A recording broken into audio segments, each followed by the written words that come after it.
Good evening, everyone, and welcome to the Sunday Night Takeaway Show, episode 75. And as you can see, I've got some great people already in the panel with me. I didn't recognise him first of all, and that, but I thought, who's the old geezer in the middle, and that? Then I realised it was Michael Chelsea. How are you, Mike? Yeah, I'm good, son. Look, I mean, been a tough season for the Chels, but yeah, we've finally got a new manager. I'm pretty sure we're gonna talk about that in this stream, and I'm pretty sure it's going to be an interesting one for obviously Cop Father down below. Well, yes, Alonso. Yes, yeah. Okay.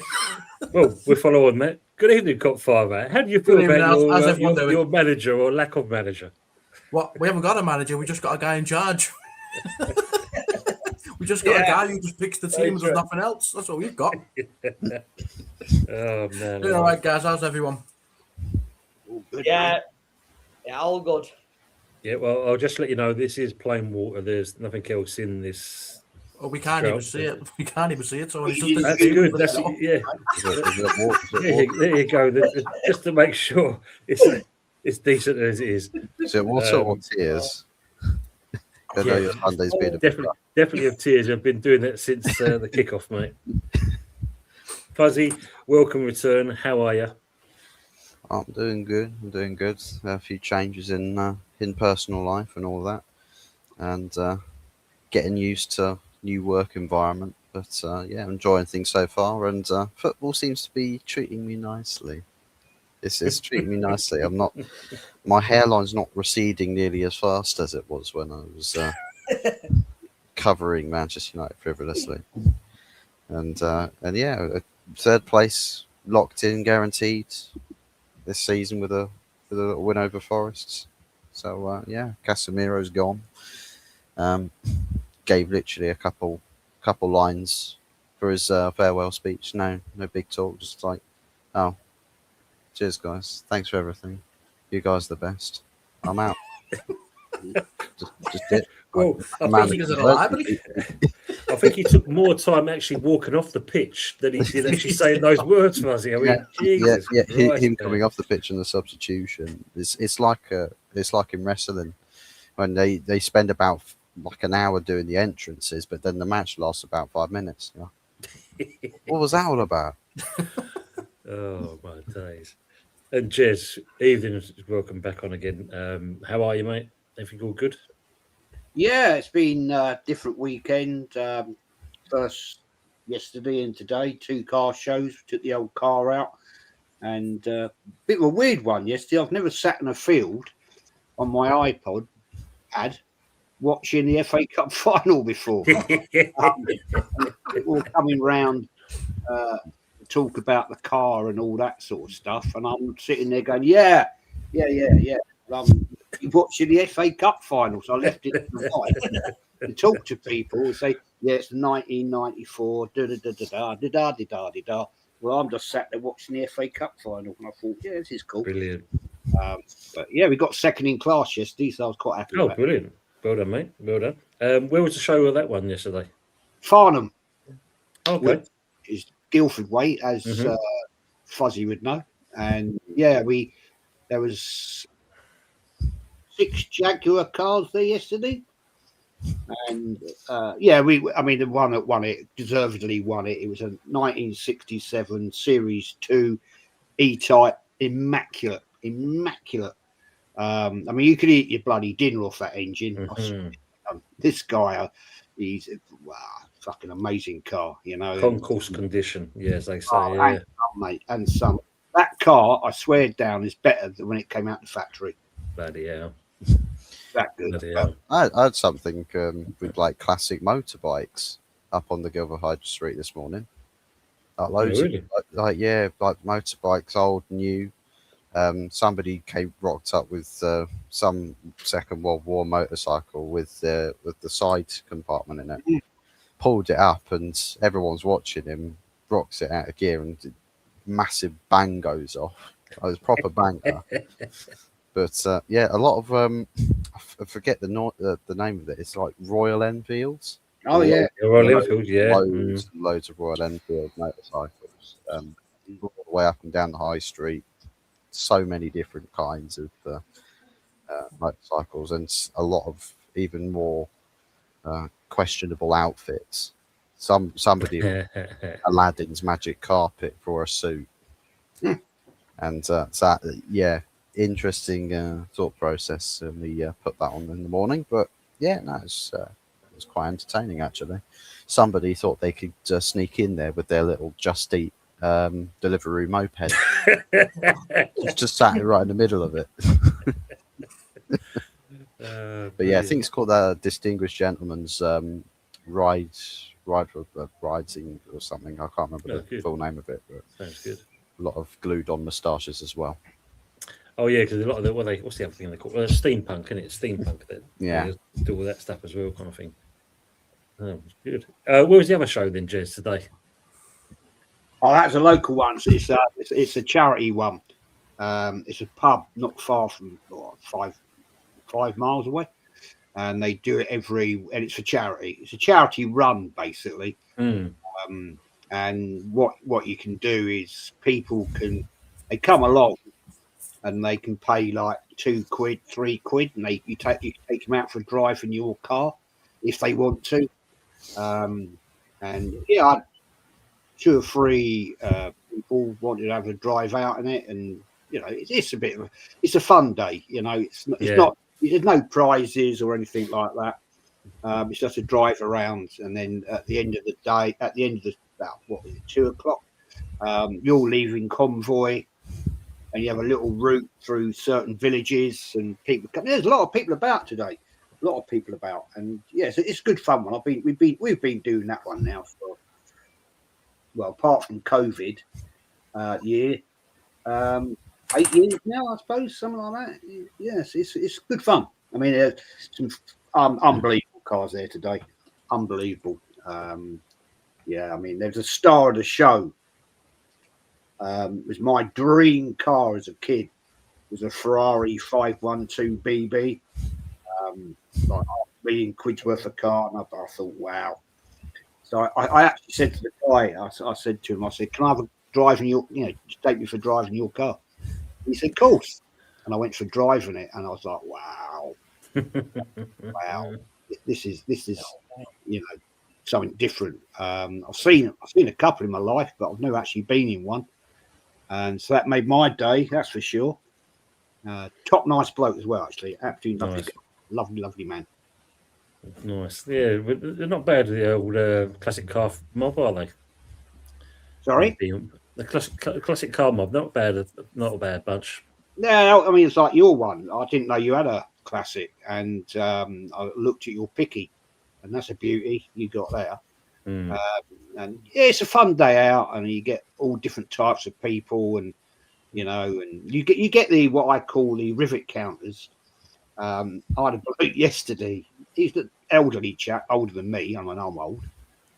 And he come up to me, and he's looking around the Jag, and he said, "Oh, it's beautiful. You're beautiful. Is this the original paintwork?" And I said, "Yes." And he said, "Oh," he said, "I love it. I absolutely love it. Apart from," he said, "you got the wrong tyres." I said, "Yeah, right." I said, "You are right."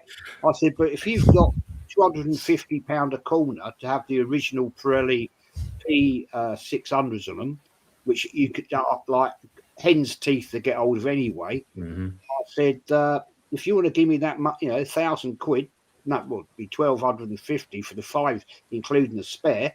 And I said, "I'll take it." I said, "But unfortunately, mate, I haven't got the original tyres." No, but it's fucking unbelievable. You know what I mean? Yeah, there's always the anal one, Jez. Yeah, see that before. Yeah, I mean, like the chairperson of the car club I was with, he's MGB. He had it deseamed. I mean, yeah. So yeah, it's sacrilege to some people. That is. Let's say hello to the people in the chat first of all before we carry on.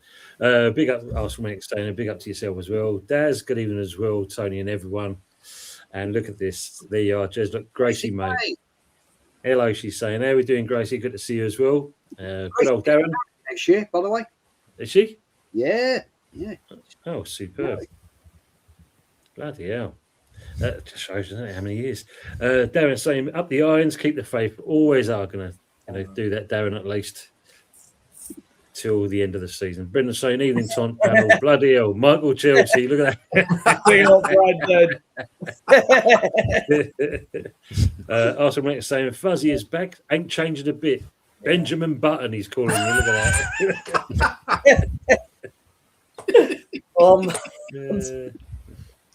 Big up the deal, boy. What's the crack? He says, big up Jez panel and the legends in the chat.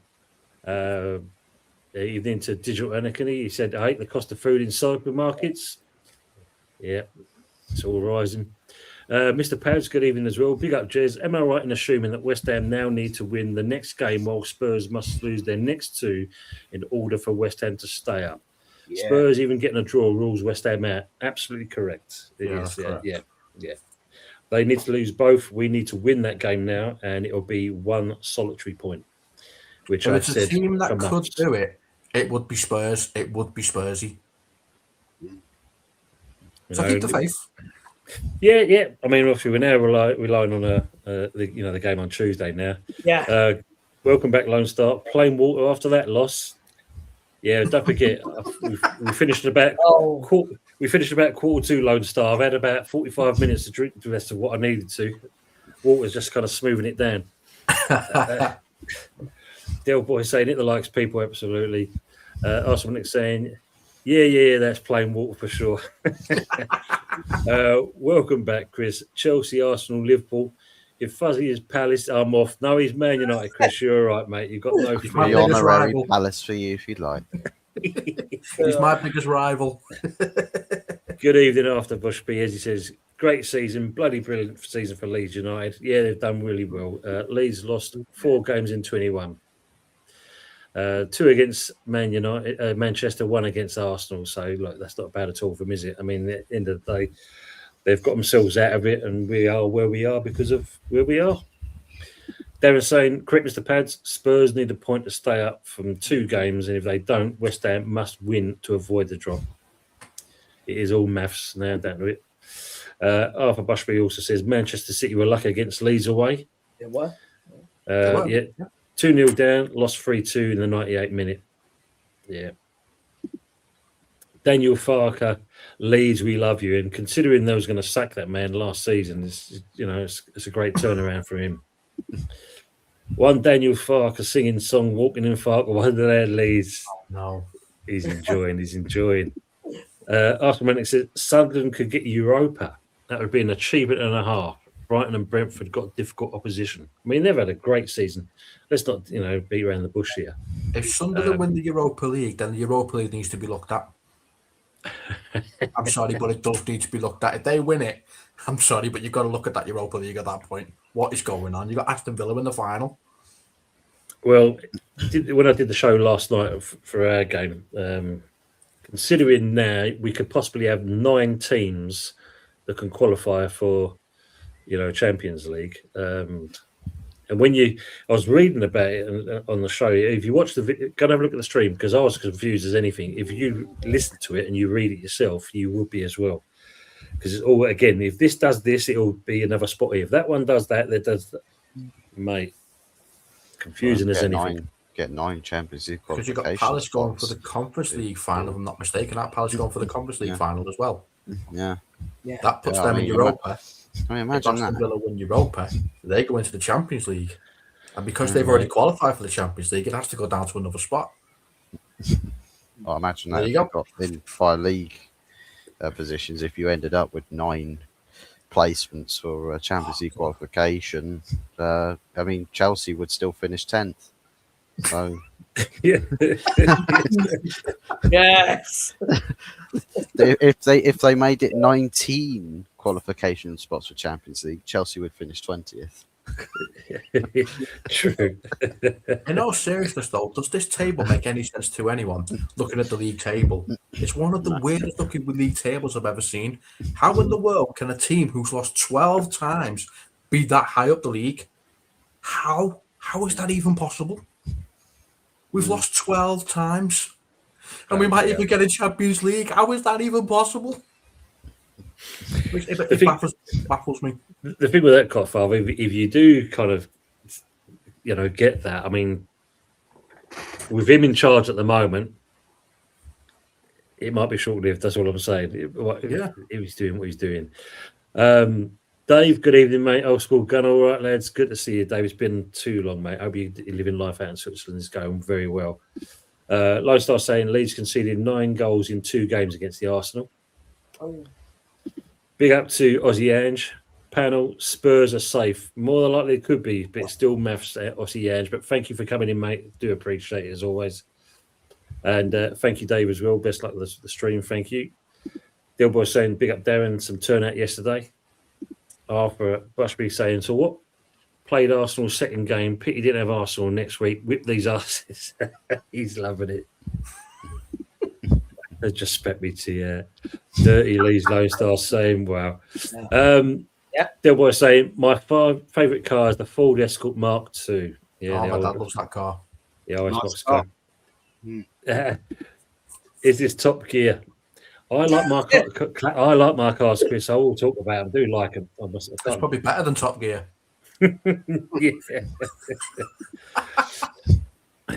Look at that. Calvert Lewin, 15 goals that cost 0. Nickma, 8 goals, cost 0. Kept Leeds up. Done a great job.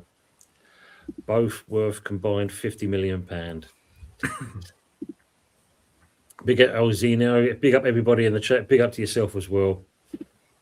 Calvert Lewin, England number 9. Not Harry Cade. Well, interesting. And also he's saying over to everyone as well. Bianca Rose, big you all from the States of US. I support Chelsea over here, and I'm very excited with Alonso joining Chelsea. Yes, the man in the middle, he's also you as well. And he's also saying yes, Jez as well. Much love. Big up you, man. He's saying VTalk. Big up to yourself as well. Big up to Spurs. Big up, Jez. Only Arsenal fan I like on YouTube. There you go. There you go. Appreciate it, man. There you go, Jez. Like a real Arsenal fan. Don't drop trophy Arsenal. Leeds come take off your hands next season. Look. VTalk saying, I don't want West Ham to be relegated, but it seems like it's going to happen. It could happen. Like I said, I'm still going for the faith. But yeah, we'll see. Strict. Big up the man them on the panel. Big up to you as well, Stricto. Good to see you as well. That's right. And make sure you go and see it. Everyone's channels are there. Arthur Bushby still saying, pick me, let West Ham beat Leeds. Help send Spurs down. The league did not unite enough to get Spurs relegated. I'm disappointed. Everyone in for themselves. Eh? Yeah. We couldn't band together and get those guys relegated. Man. Stricto's also saying Arsenal for the Epping League. Come on. Mhm. James, good evening to the crew. He's saying Leslie, good evening as well. Arsenal 4, Burnley 0 tomorrow night. I think that could be the scoreline. Prime Ice, big up, guys. Big up to you, Prime. Good to see you as well. And Mandy, good evening. Hope you will. Jose, good evening as well. Last on screen and all on the chat. Hope you're doing well, Jose. Thanks for being in. If you want to come on, let us know as well if you're still here. Big Bad Bit of Blue. Loom was shit for us last year, apparently. Real Fan Championship team. There we go. Look, Talha, hello. Hope everyone is good. We're all doing very well. KXD Lid, West Ham got a great fan base. They don't deserve this, mate. What was interesting, I don't know if you watched the game, seeing when I think it was even when the second goal went in, there was about 4 or 5 West Ham fans already looks like they was going to make their way out the stadium. And I mean, I know, Jez, this is something we've spoken about many a time, seeing fans leave early. I mean, don't get me wrong, I know they've got a big old trek to get back from Newcastle way back down to the East End, but you don't walk out of that period of time. You never know what could happen in the game. Always stay at the end, man. Always. Yeah. You know, I've only ever left a game early, and that was because it was a family problem. That's when I was at Old Trafford 8 years ago. 8 years ago. Because my mum had been rushed into hospital, so I had to get back. But no, you got to. I mean, especially if you've made the effort to go all that way to Newcastle, that's a hell of a long way to go, man. you got to take the punishment, and if you know the away end at at St James's, you're up in the gods anyway. It's about 3.5 million steps to get up there, so you might as well just stay there. I've never understood it myself, but I suppose I don't know. Someone said on the watch along, they reckon the West Ham fans were probably all on the piss first forward now, and I said no, it's probably the players have been on the piss. Look at the performance on the pitch at the moment. I think the West Ham fans. I was watching your watch. They want to see a game, not that. Jesus, man. I suppose with those. The other thing is, Tone. The other thing is, right, as you said, and I said, and Mama was on your channel tonight, this afternoon. I mean, if you go to Newcastle, you're not going to get a better night out. And I've said it to Mama straight up. I said, it's a great city to go for a night out, and the scenery is unbelievable. If you know what I mean, you know what I mean. With the young ladies, it's great to watch, and why not make a night of it and stay there? That's what I've done in latter years, not in my younger years, but in my older years when I could afford to stay up there and have a night out. Fantastic place to go. Lovely people, Newcastle. Lovely people. Yeah. Just watching for that frying pan behind you there, Jesse, if your wife's coming in.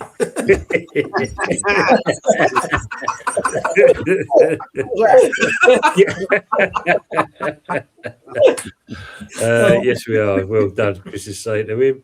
Taylor saying, if I'll be honest, I think it's over for West Ham. Possibly. I'm not going to give up just yet. I think after Tuesday, ask me that same question, then you might get a more of a realistic answer, I think, from that point.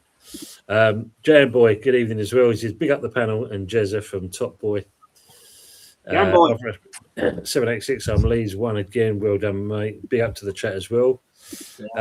Mandy saying it would be Spursy to lose their last two. Yes, absolutely. Arsenal saying, Fuzzy, did you get away with handball today? I suppose even if we did, yes. Even if we did, our XG was like 4.5. We should have scored about like 500 goals today. There's so many chances that we had in Burmo, Sky in it, missing from 3 yards out. Dallo, hitting post, woodwork, this and that. It's kind of like fine marches. Everyone's crying about it. I looked at the camera angles. They spent about 5 minutes looking at this thing anyway. So it's one of those where it's, but is it not? I think if you're gonna be VAR right on the very edge of this, it's like with offsides. People was like, but it's so close. Give benefit to the attacking player. If it's literally just minuscule, like the only way you'd actually call it is if it was automated. So that's a lovely political answer, but you said yes or no. Well, I'm just going to say to be biased and say no.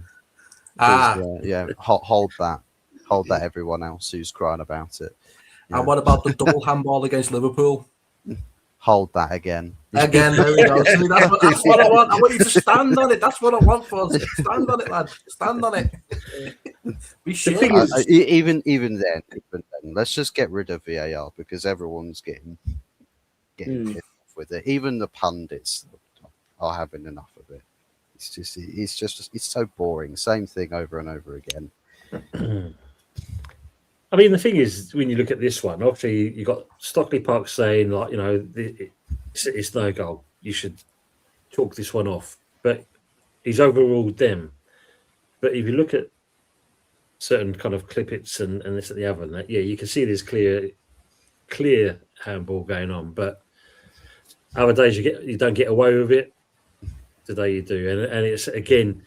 When you think what's happening in Scotland, what's gone on over there, and when you look what's gone on in a lot of the games over the last couple of weeks, as you said, Cockfather, subjective, and it's one of those. But when it's clear and obvious, then it raises that same old question again.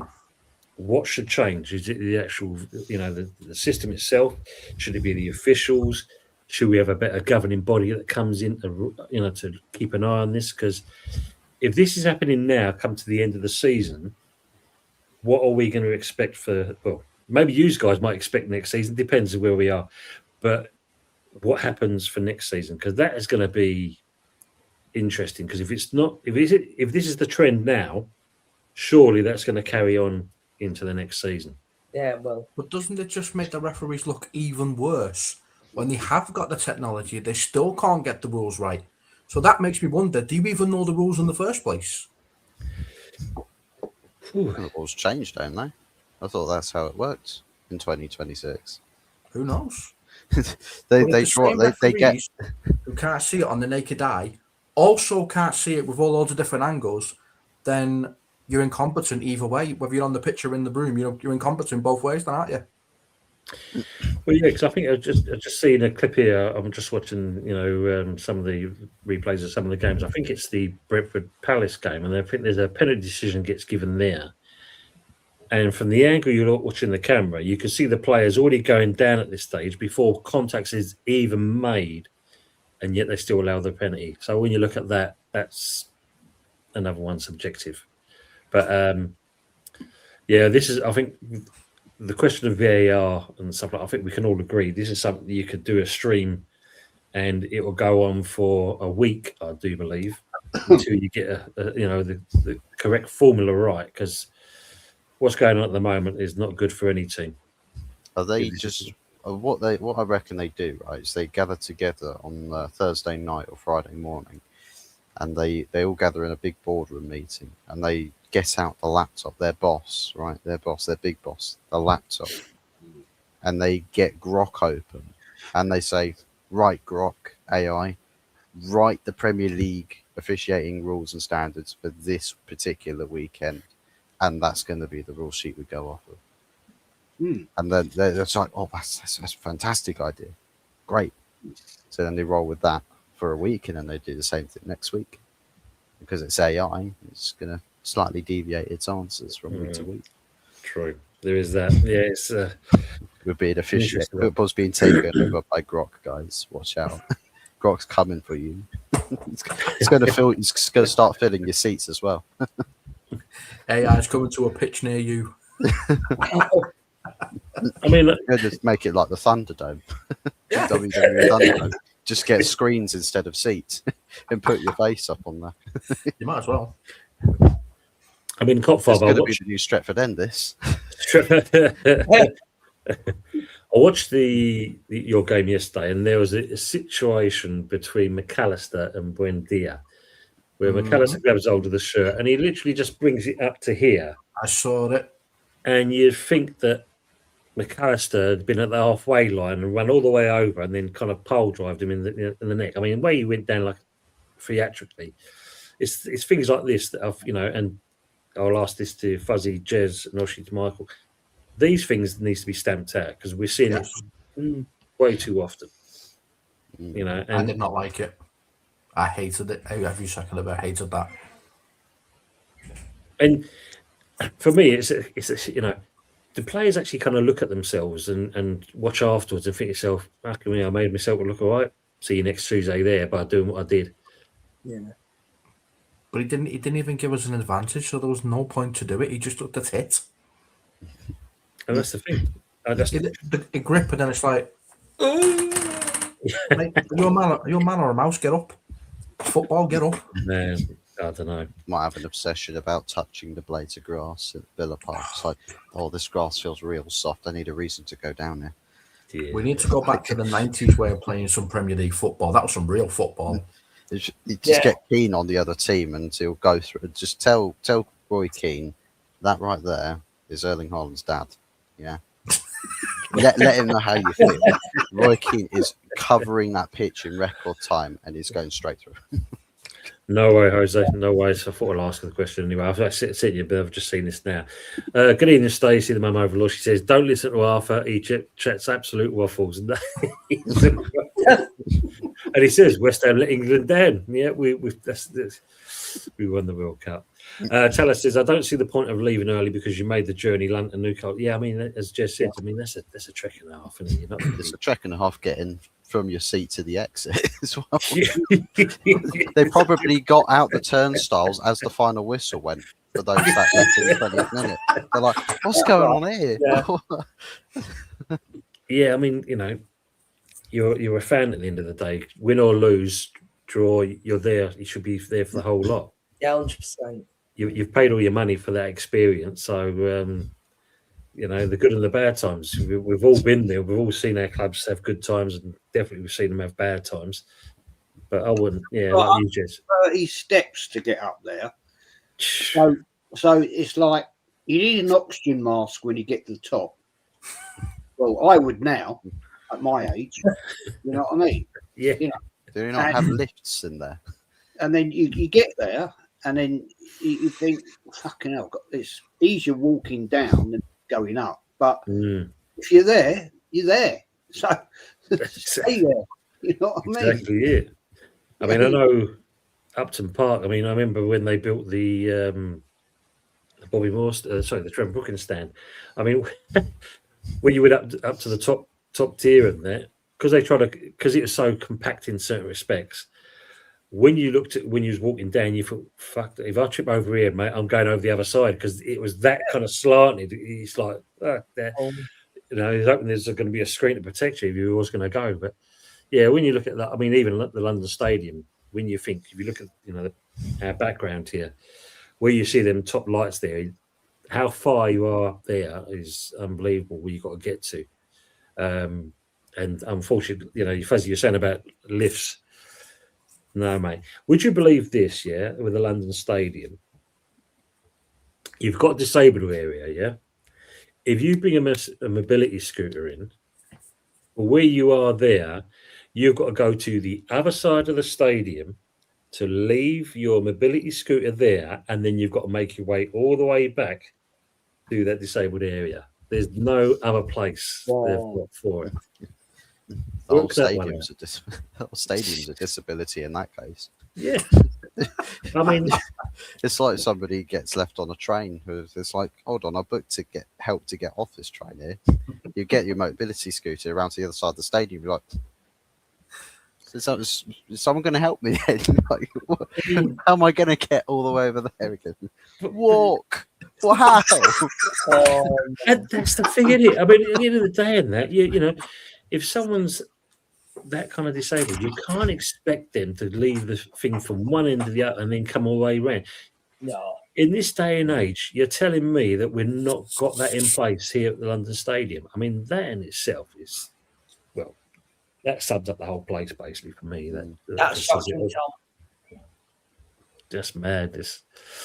Bianca's asking, do you guys think Pep will leave with the ways he's kept deflecting in press conferences about him leaving in the summer? I thought it was common knowledge. I knew he was leaving. No, I don't think he will. I don't think so. I think he's well, off. I don't think he will at this time. Let me bring Uncle in as well. Even Uncle. Yeah, but how you doing, guys? Are we good? We're all good. If you listen to what he said, Cotfather, he said that, you know, basically the future's bright.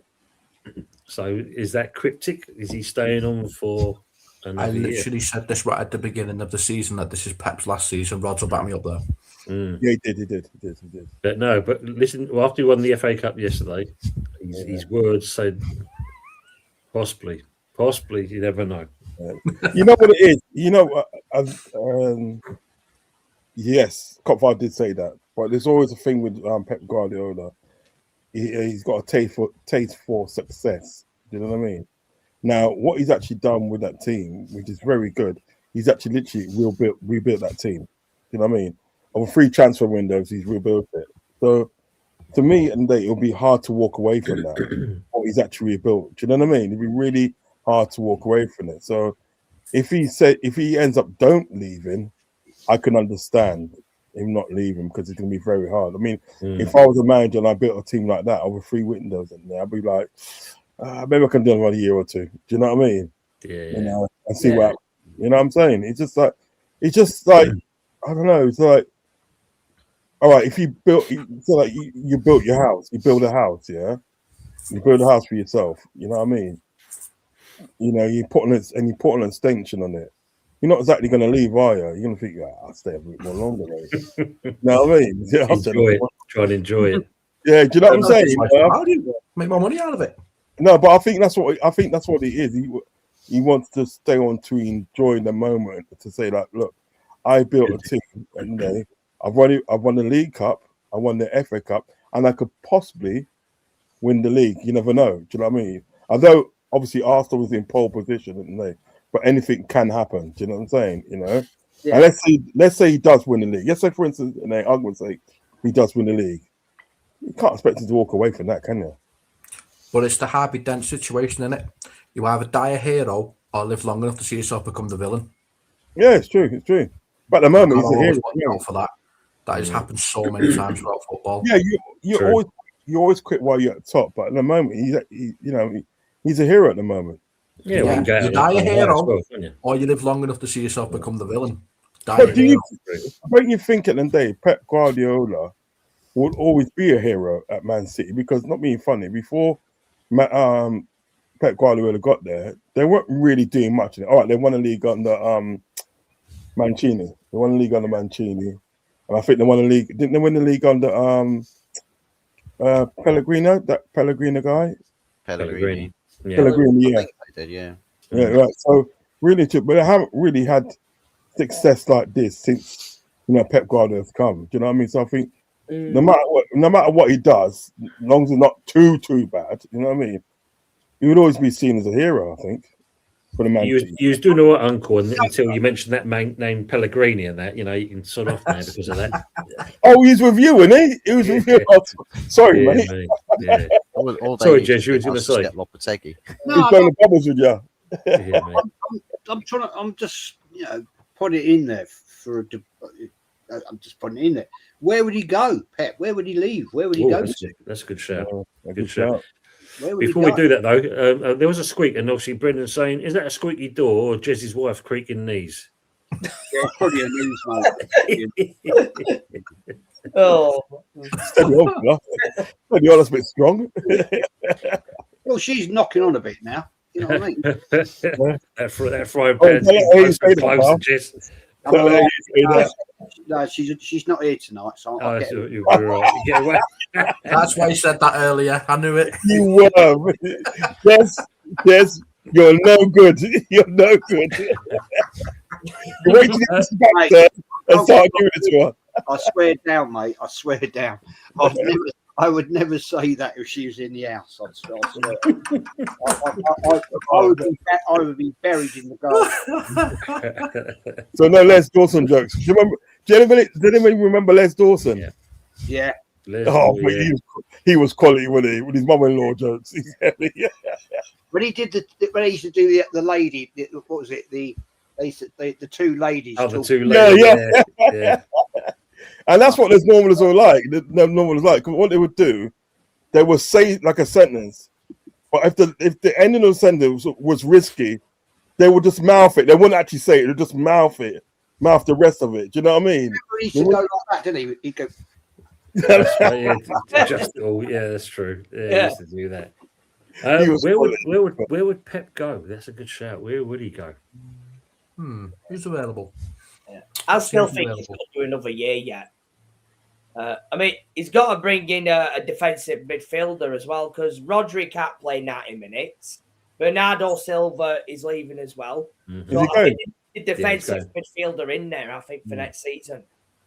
And the finished article, I think they'll be favourites for the league, but the Champions League is always a different story, isn't it?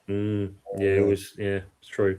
I mean, if you look at the FA Cup, considering they won it yesterday, I think the last 4 attempts they've failed to kind of get it over the line. And if you look at against you guys, they've got our number, Tom. Look, going into the game yesterday, look, I always want to be positive about everything. You know me, Tom.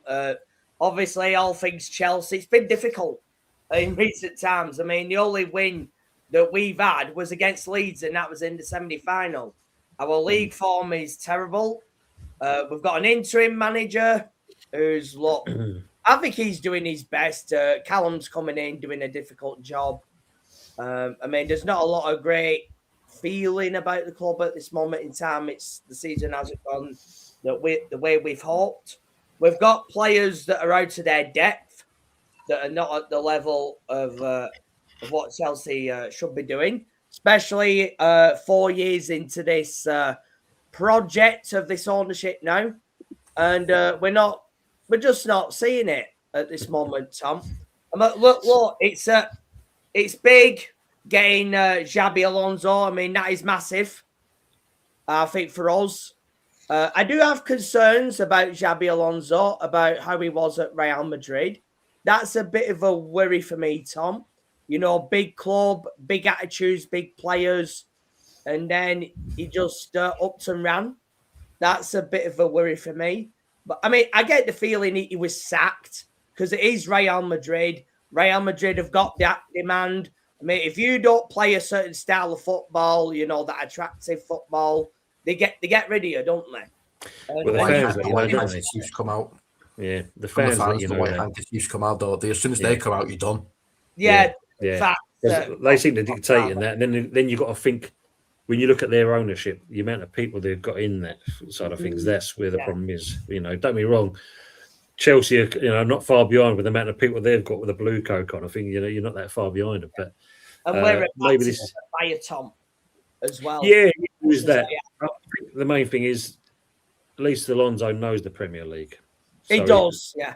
Are Chelsea fans going to give Alonso time, though? That's a good question. It's a good question. Yeah, I think if the sporting directors and the people behind the scenes let him do his thing, they said they're going to do that, but are they actually going to carry it out? That's the next question. And obviously, it is tough now that we don't have UCL football. We've not got any form of European football given after yesterday. The game yesterday, for me, well, it was difficult to take. We knew we're not favourites going into that game. I knew that anyway, because Manchester City are a level above us. We all know that. Yeah. But, you know, a cup final, Tom, on the day, you never know, do you? And all that. And it was just so disappointing, Tom, that we had one shot on target in 90 minutes. I mean, the nearest we came was when Levi Colwell headed that ball into Enzo Fernandez and he puts it over the bar. Yeah. For me, that was the nearest that we got. And then there was a penalty claim, Joe Pedro Kashanov. I didn't think it was a penalty at all either. No. In terms of City, they were good. I don't think they were that amazing. I mean, Semenyo had his moment, the back flick. Haaland was quiet in that second half until he played his part in that goal. Outside of that, it was just disheartening that we just didn't compete in the way I thought we could have done. Well, yeah, someone classed it as quite a boring FA Cup final. So yeah, it was. Let me just kind of get this up in there because obviously I've got to appreciate him for doing this as well. But for Lawrence, big up Lawrence. He sent to me a very healthy super chat. Thank you very much for that. So yeah, thank you anyway. He says, I want to stay up, but if we do go down, I will still be with the Hammers. I love this team and I love my mate, West Ham mates more. We're a family coming you islands. And yeah, I mean, this is the good thing I say about the West Ham community. If we do go down, we are used to it. We've done it 4 or 5 times. We do stick together. And at least if we do go down, we're still going to pack the rafters. And I think that's the only kind of downside of it, because the ownership know that West Ham people will still pay the prices for this, the season tickets, turn up for the games and be there throughout. And yeah, that's the sad part about it when you've got things like that going on. But yeah, Lawrence, it's not over yet, mate. It's not over yet. We've still got a way to go. It's all down to the maths, and unfortunately, we are dealing with the game on Tuesday. We've got to see where that goes from there. But we'll see. PFC TV saying the Jez, big up to the Jez and the main man. West Ham should have gone through it at Crystal Palace. Yeah, that's without foul. Zeno saying Pep will probably leave Maresca, or was interviewed in Italy, where he's from, saying that he is ready if City come calling. Maresca. And there is that. You'll have a word say for that one, will you, Michael? And mine is a Honda S2000. That's a nice car. He said Newcastle girls are wild. Yeah, seen some of the fights they do as well. You reckon we're winning on Wednesday, Villa? I reckon so. Yeah. I mean, if you look at it, apart from obviously the team he put out against Spurs, how he turned over Forest, and of course, as Uncle. Well, you look at Emery's record in Europe, man. That's right. Oh yeah, I mean, yeah, he's exceptional, absolutely exceptional, Jez. I mean, he knows it, doesn't he? And this is the thing; it's just a fact of. I mean, look, he's got a job to do. From a West Ham point of view, we could say that and Spurs fans thought it was the best thing since sliced bread. They beat the Villa, and they deservedly need to win. Get that, and then they were brought back down to earth when they played Leeds. And then, say, when you look at Villa playing Forest, how they turned them over, and then of course, them playing Liverpool last night and seeing how that game went. It just proves that he's got a thing in mind. Obviously the cup competition is the main thing for him. But if he can also do well in the league, he's still, regardless of where he is, he's still going to do well, and he'll be in Europe next year. It's just a matter of fashion. When you look at the so-called conspiracy theorists out there, what's been going on, it's one of those. But yeah, I think I think we can all agree Villa will turn up for that game. I think West Ham play better than bloody Liverpool will play.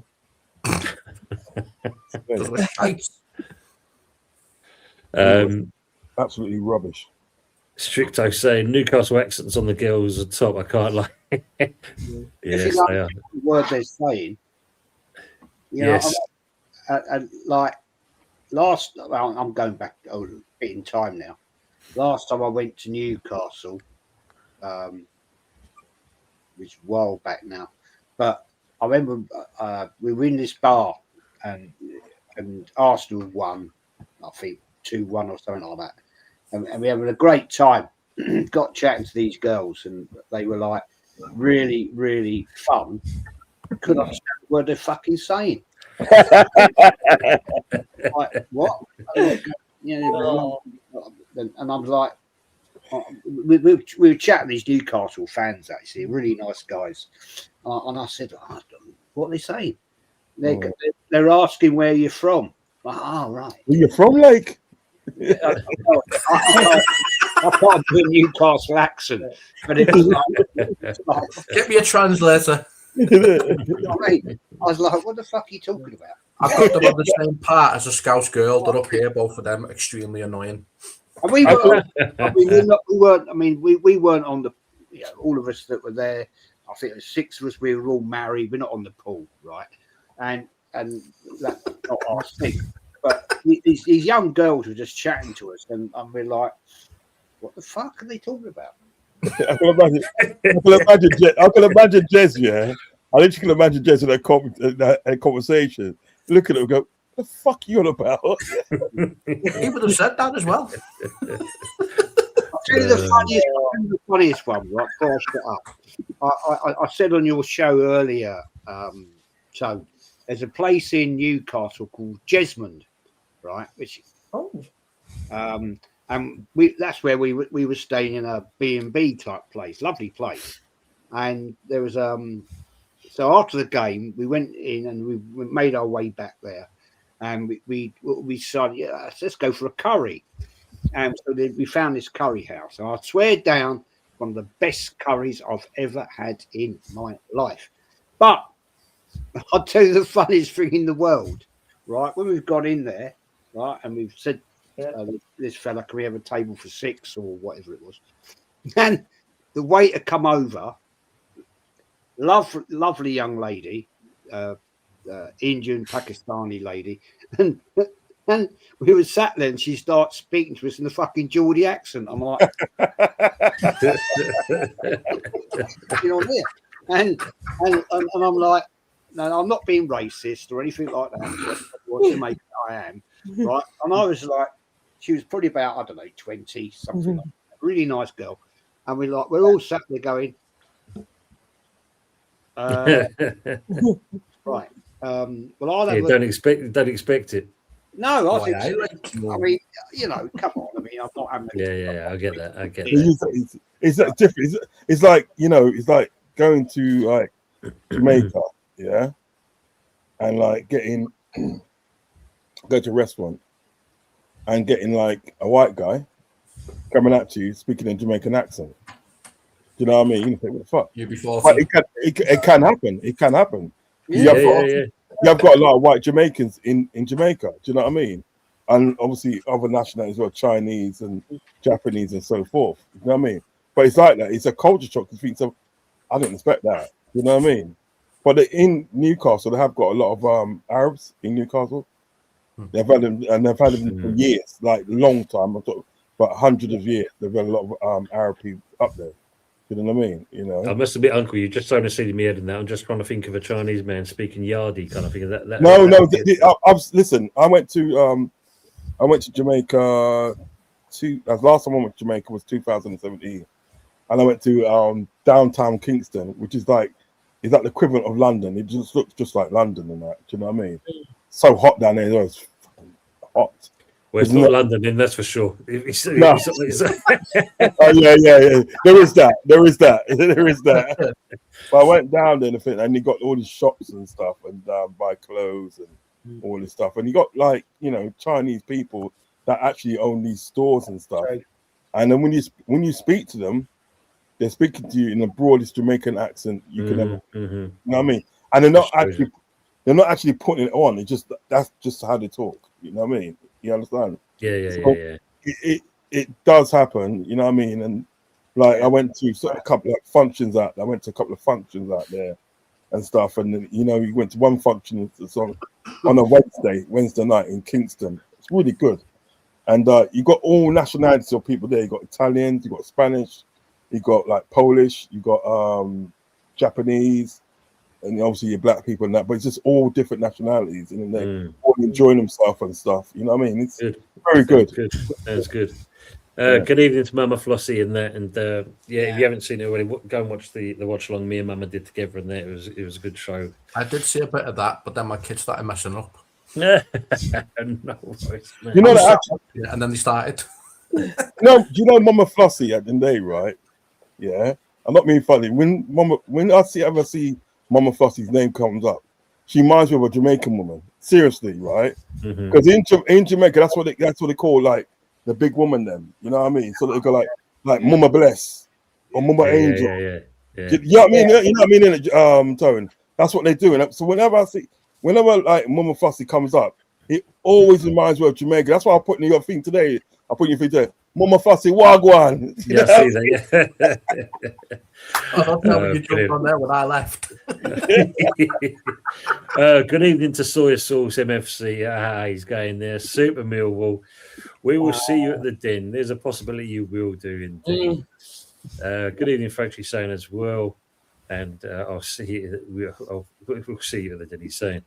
Evening, Mama Flossie from Brendan. Yeah. They beat Bolton for us in the 98 days before Cup Winners' Cup. So, yeah, obviously, you never know. Could do the job. We'll see you, he's saying, Millwall. Good to see you as well. Evening, Brendan. Brendan saying, Fuzzy, he trapped the door with his arm. Come on now. He's going to stand on it. He's going to be shameless. And bastard doors, I tell you. Teller saying, yeah, we were terrible against Spurs, but you really can't give us all the blame. West Ham United started bad, it will cost you like that. Exactly. Look, one game doesn't change the season at the end of the day. No. Simple as that. I've got Celtic football team pay VAR. Wow, that's been going on as well. Especially that second goal yesterday. Man, title decided, yeah. That's what Lee's. Oh, Ball, yeah. I know, Brendan, we know. VAR is needed, to be fair. If you've seen Villa versus Newcastle, the FA Cup, yeah, there's a lot of things that needs to be done better, though. Good evening to Carl Guna. Good evening, gentlemen in chat. Hope we all well. Doing very well. And good evening to Carl Rossi as well. Good evening, all he's saying. Good evening, Sam Jake. He says, Jez, if Arteta win a double, are you going to apologise in the centre to Arteta? Oh, I still sack him. He's terrible. I don't think I have to apologise to Arteta. I've never met the man. Why do I have to apologise? But I hear what you're telling me. At the end of the day, if he wins a double or wins Champions League or Premier League, I will say, well done, fair play. I'm not going to. I don't have to apologise to him because I'm entitled to my opinion, and so I don't hate the guy. I don't know him, never met him, never will meet him, and so no, I'm not going to apologise. Apologising to a guy who's winning the league by default when he should have already won it? No. Arsenal should have won this league ages ago. Should have done. That's the immortal words, though. Just practicing for the Champions League. By the way, Gyökeres, has he actually made a difference to your squad? Let's be honest here. It's a good shout. What do you think, Jez? Do you think Gyökeres has changed the fortunes for Arsenal since he's come in? Or is he kind of just done the job? Look, he's had a slow start, right? But, hey, I've known many good Arsenal. Start again. I've known many players that have joined Arsenal have gone on to be sublime. Let's get it right. Thierry Henry came to Arsenal, didn't score for 15 games. And we're all going, who the fuck is this then? Who's this? Who's that? Whatever. And then went on to become an absolute Arsenal legend. So, personally... Dennis Bergkamp, cracking player. Yeah, he couldn't really get a game at Inter Milan, could he? No. He comes to Arsenal and he just like transforms me. He was such a quality player. That's one player that I used to watch every sort of like, every time Arsenal played in the day, right? My focus was on Bergkamp because what he can do in midfield was just unbelievable. I mean, one time we played Liverpool played Arsenal at Highbury, going back a while, and he made a pass, and now this pass that Bergkamp made, right? He just literally ripped open Liverpool's midfield, ripped it open, and I think he got to Perez, and then Perez scored or something like that.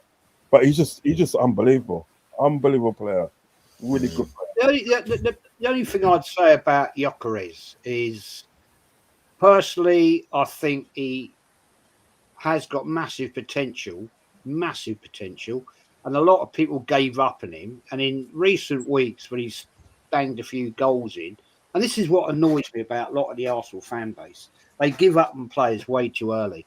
Now, he hasn't had the greatest of support from through balls to him. He's a striker. He feeds off through balls. That's his job. That's what he does, right? And when he gets that through ball, I'm not saying every time, he scores. But personally, I think he's been played wrongly by the manager, but that's a debate for another day. But yeah, next season, I think we'll see more out of him if the manager, and Arteta will be here next year. Let's get it right. We are going to win the Premier League. I'm going to put them out there and say it. I think it's job done. And congratulations and well done, Arteta, and well done to Arsenal. But the manager now needs to actually learn what and how he can play Gyökeres in the right way. That's a good shout. That's a good shout. Just go back onto the VAR. Proud Goon is putting here, look. PGMO needs serious meeting with all Premiership clubs prior to the next season, so managers could voice their opinions going forwards. As he says there, some decisions cost European places, titles, and relegation. Are they actually going to have a conversation, or are some managers going to want to keep it as it is because they benefit? But the thing is, for me, Copfather, I think it does need to be looked at because you need a governing body to look at them Because not being funny, any job you go to, if you're not doing right, then you're going to get hooked in, aren't you? Yeah. Why are you doing this? Why are you doing that? And when you look at some of the decisions they're making, it's a fact that they can't make a decision, as we've already said. They'd either get the referee to go to the screen because they can't make head or tail of it. And they're the one that's got the technology right in front of them. They've got all the camera angles. The referee's only shown what he's shown. And, going back to actually when you look at the one with the Arsenal West Ham game, the fact they've only shown in certain angles and he replays the video 17 times over. And then you see a day or so afterwards, another camera angle shows you a clear picture from another, not just our game, but other games. And it's like, well, if you've got all that technology, why are you not showing him? If you can't see it on that angle, but we've got this one for you, you can see it's more obvious in there. This one, he looks at the screen. Yeah, I see what you're saying now. Decision, done. So the fact they're only showing in the angle that they wanted to make the decision that they want to make a Stockley Park. Well, it seems to be, because this is what seems to be the case in the instance on this particular game. He was only shown certain things. But then even then, when you're watching, if you're watching Sky TNT or whatever kind of thing, and they show you the the actual kind of decisions, you're not getting the kind of lines going across like they used to. You're seeing, like last season, for instance, someone needed to calibrate the cameras because they was on the piss. They was all like this, there's a pitch like this, and the angle was like that, and it's like, hold on, what's going on there? You could see that the player's offside, but yeah, I think, was it last season? I'm trying to think what the game was now. It took over 7 minutes to make a decision. There was our game once where even on an offside, they told the referee to go to the monitor even on an offside. I was like, huh? Yeah, that's right. Yeah. Remember that, Rods? They told the referee to go to the monitor on an offside. Yeah. They're trying to find any reason not to give us the goal. Yeah. Terrible. Yeah, on that one, Jan Boy, is actually McAllister lifting his shirt, not Wendia though. On that one, yeah. I mean, anyone who's using their shirt to talk to any player. Well, you can't think they do all this now, don't they? They do all this business. They do all that. Yeah, but you know what it is at the day. You know what it is at the day, right? If I do believe it, they both of them from South America, yeah, right? Speak Spanish and everything that. More likely in there, unless they know they've got translators in the bloody crowd or whatever. Do you know what I mean? They're gonna know what they're saying, are they? That's it. Exactly, Uncle. Don't put the shirt up, mate. Do you know what I mean? Some guy sat in the crowd like, what did you just say to me? Yeah. I mean, look, Arsenal are saying, 9 out of 10. If they want to rule out a goal, they can find a petty reason to rule it out. Yeah, it would. Yeah, definitely. We've seen that quite a few times. Thoughts on Pepe Le Pew. Pep leaving City. We already said that as well. Yeah. Proud Guna says, I hope Spurs lose the last 2 games and West Ham win. Thank you, Proud Guna. So do I. My brother's a West Ham fan. He's a West Ham fan, so get his thoughts as well.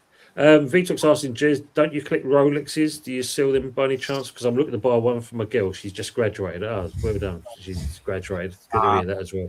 No. I don't collect Rolexes. I've got a couple, but I don't collect. I'm not a multi-millionaire, man. You know what I mean? Instagram watches. Much I wish I could. That's not me.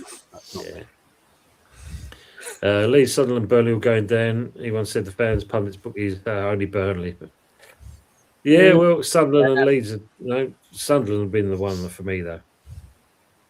Lawrence is saying, obviously, hello from. It's sick to my stomach. Yeah, I mean, like I said, Lawrence, it's still a way to go yet. Still a way to go. A lot of YouTubers got some piano, sofa, and table in their background.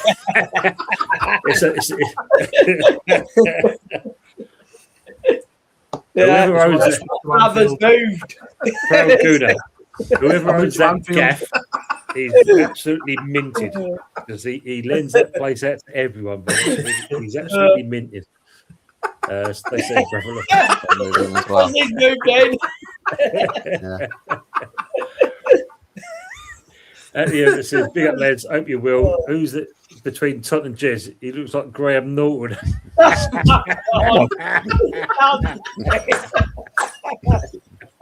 Graham Norton, though. Oh, wow. No, I've not heard that one before. Oh, wow, that's a good one. Of Ooh. course.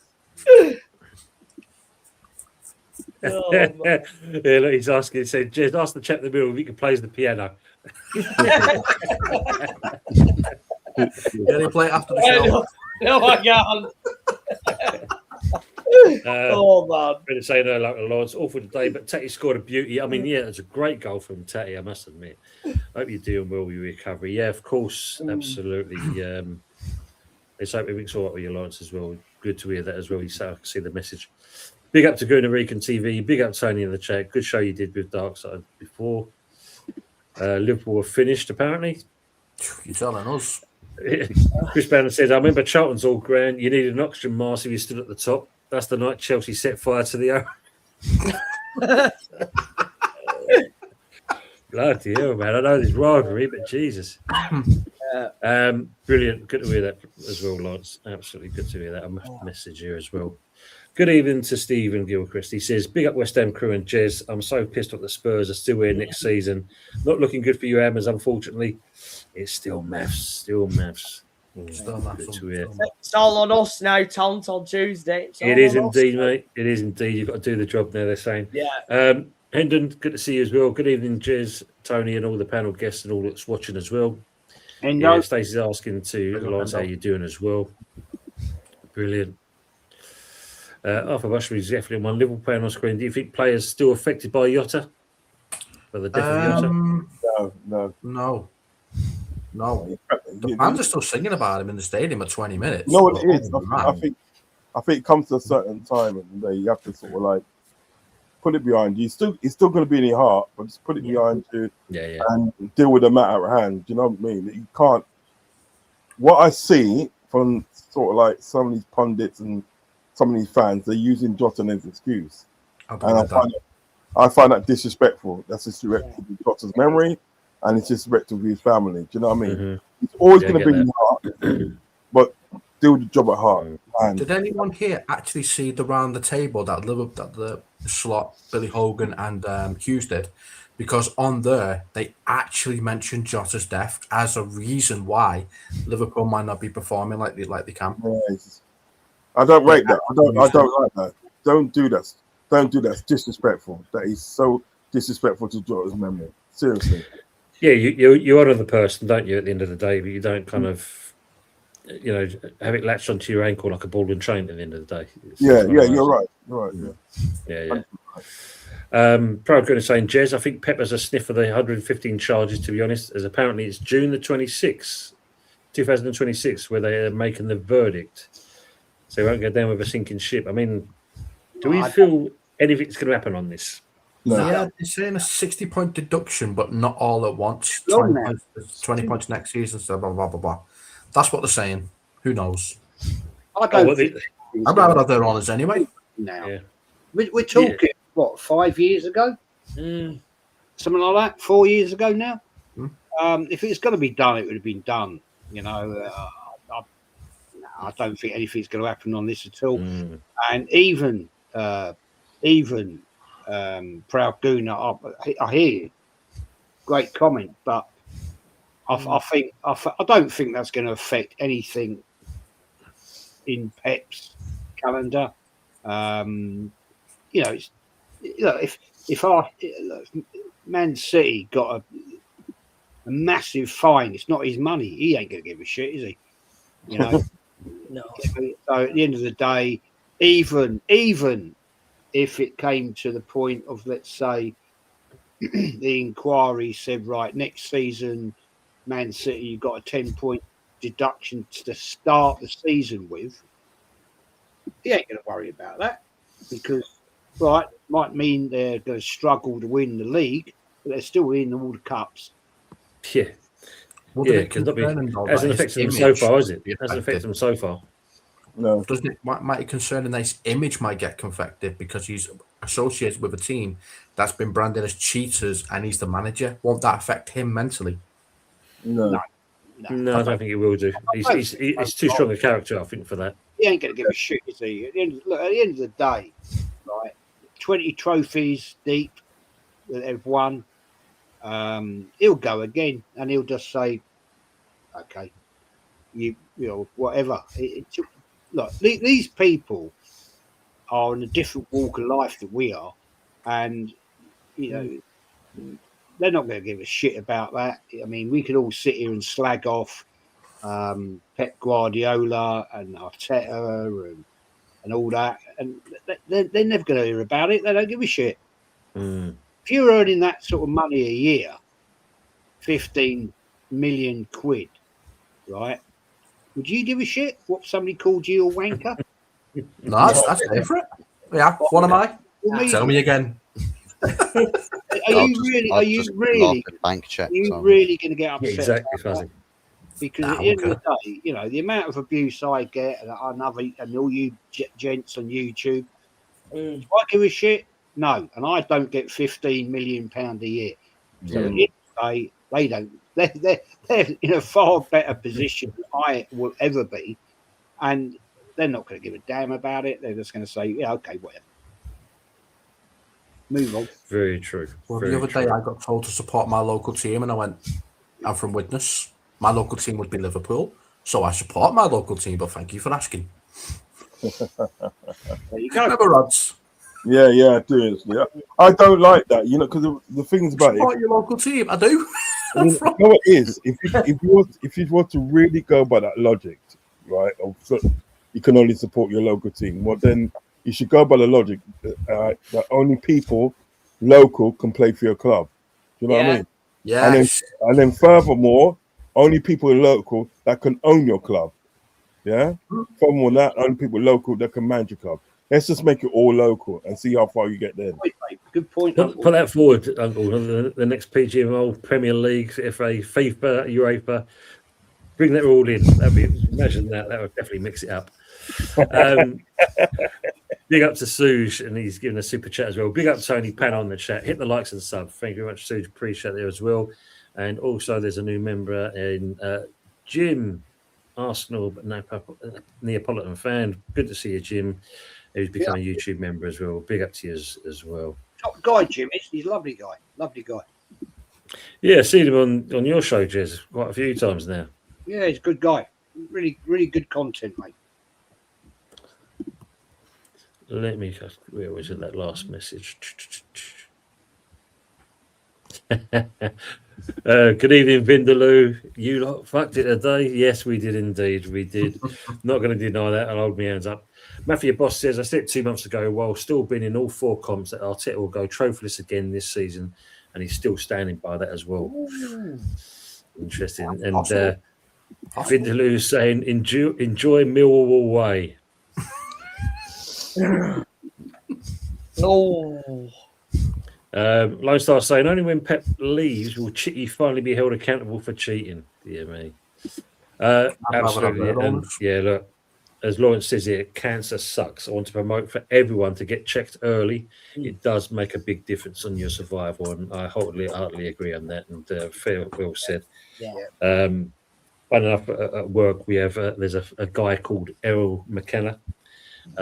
He had prostate cancer, and he now promotes it in such a big way. He comes to Stansted Airport quite often and gets all us gents to have regular tests. I've done mine when I was there with him. I had a good chat with him as well. Doesn't help that he's a Spurs fan, but you know, can't help everyone, I suppose. My uncle passed away from prostate cancer, so I know how serious that can be. Yeah. So when you look at it, I mean, yeah, I agree with it. Yeah, it does indeed, and good to see that Lawrence is doing well. That's the main thing. So big up Lawrence, man. Big up, man. Lawrence, in this case, I can see Arteta deserving a non-con. Well, this is the thing. I mean, you say that Pro Guna. Apparently, when you look at it, they're already negotiating a new contract and going to be upping his money as well. I don't know. I don't know if that's true. I mean, if it is though, Jess, I mean, could be wrong, but yeah, it was said. It was said. I'll throw this into the mix. Josh Kroenke, start of last season, said this year we must win trophies. They've Now, changed their tune from when they first came in there, haven't they? well, that was his father, wasn't it? That was his father, Stan Kroenke. Josh Kroenke, I mean, it's Josh Kroenke's baby now. I mean, when was the last time anybody saw Stan Kroenke at the Emirates? Cool, yeah, there is that, I suppose. Yes, Josh is there. He does. I'm not saying he's there every game, but he is there. So, very true. If I mean, look, I have to say,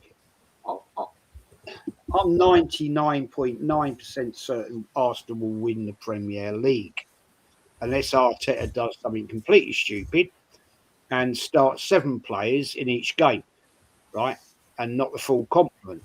So, I think the job is done. If you want my honest opinion, and so therefore he'll get another contract. And am I happy about that? Not really, because one thing I'll have to say to you all is if he wins the Premier League or the Champions League or both, there's a chance. Then go and do it again. That's the thing, though, isn't it? That's the thing he's got to do. He's got to pick up a trophy a season. Then every season he's got to pick up a trophy. No, you're spitting facts there, Vindaloo. We weren't exactly great in the first half. We come better in the second half, but even then, we still weren't going to bang in the goals. That's for sure. I think for me, Wilson should have come on as a sub rather than staying in for the majority of the game. I don't think it was going to be the right one for him. Haven't qualified for another World Cup again, apparently. Bowen been awful last few games. Yeah, not been great. I agree on that one. Pep will manage a Spanish side. You wait and see. Good shout. Good point. Burnley are 16-1 tomorrow night. Worth a shilling, he's saying. Oh. Imagine that. 16-1.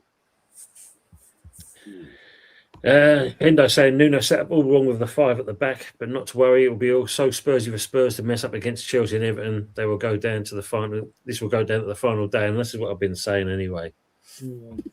Delegation Yakubu, he's saying. Ending your manager now. I'm not a football manager. Bloody hell, man. Come on.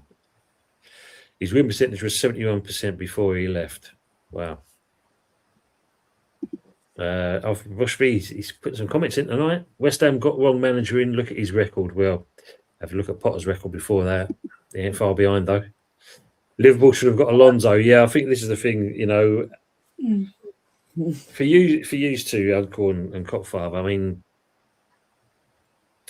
do you feel this is something that should have been nipped in the bud a while back, especially when you knew the speculation that, he then was available? And considering our slot has been, and as you know full well, I've said it on your channel many a time, what excuse is this man going to come out with next? Do you feel they should have jumped on this sooner rather than later? Because obviously now, Chelsea, as they've said, Alonso was their number 1 target, and they've got him. You know what it is, yeah? When you got good owners, that's what they're doing. But we haven't got good owners. They're just a bag of shit.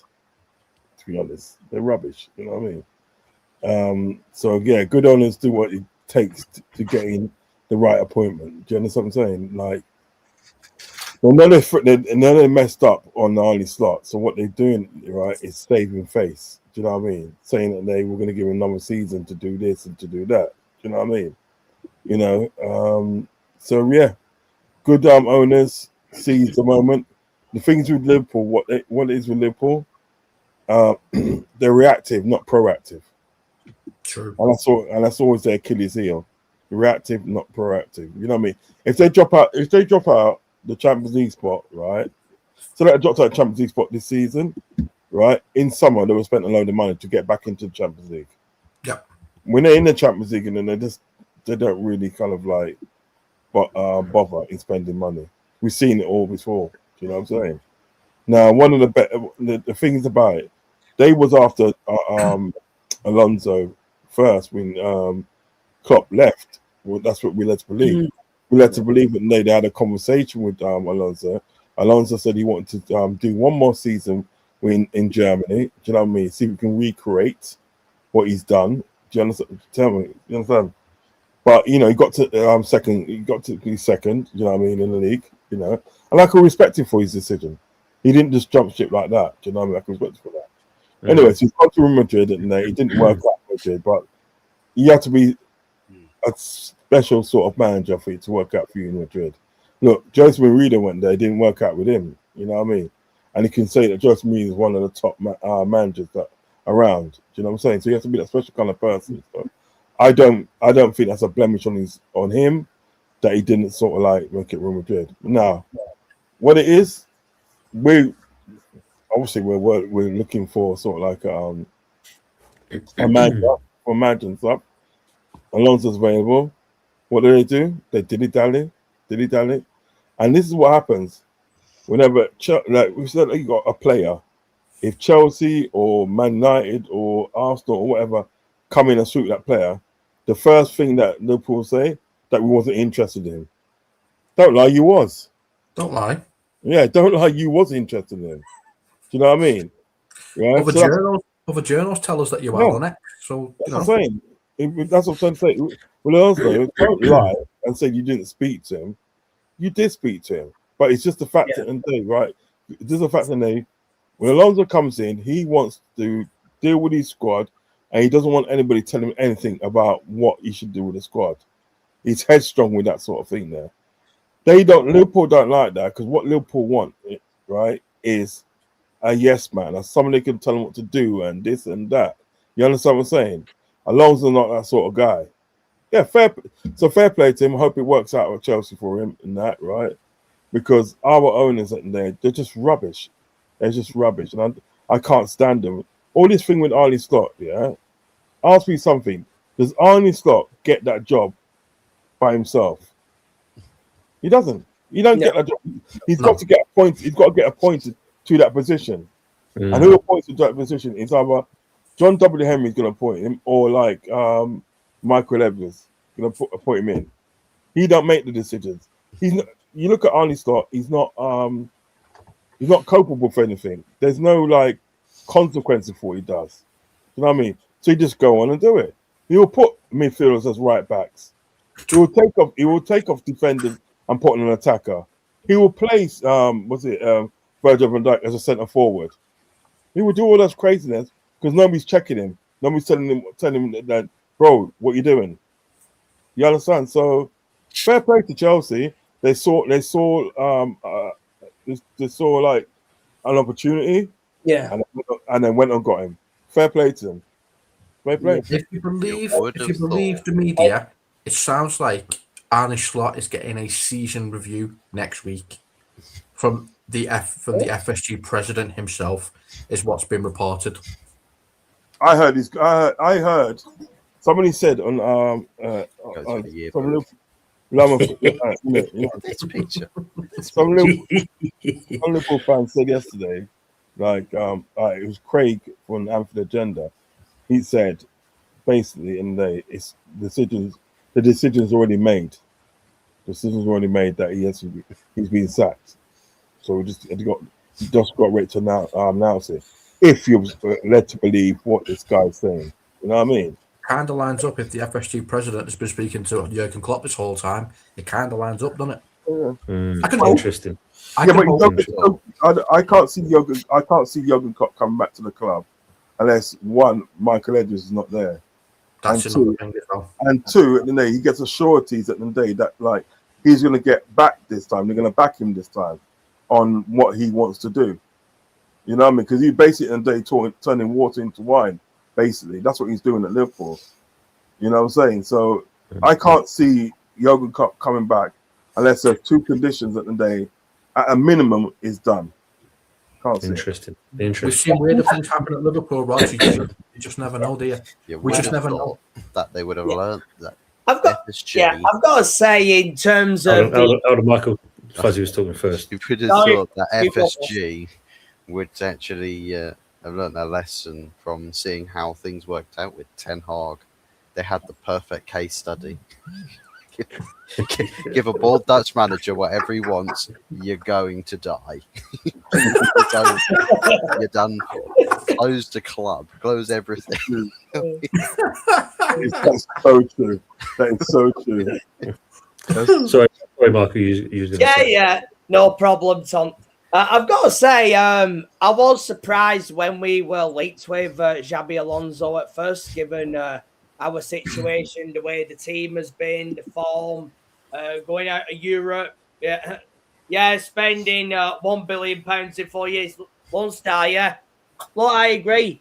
But we have in the past we have had Moses Caicedo and Romeo Lavia, and Liverpool were in the running for them players as well in the past, and we got in ahead of them. So they have form for doing it. It's just everything else, isn't it? The only one I will disagree with you on is Lavia. Yeah, yeah. We didn't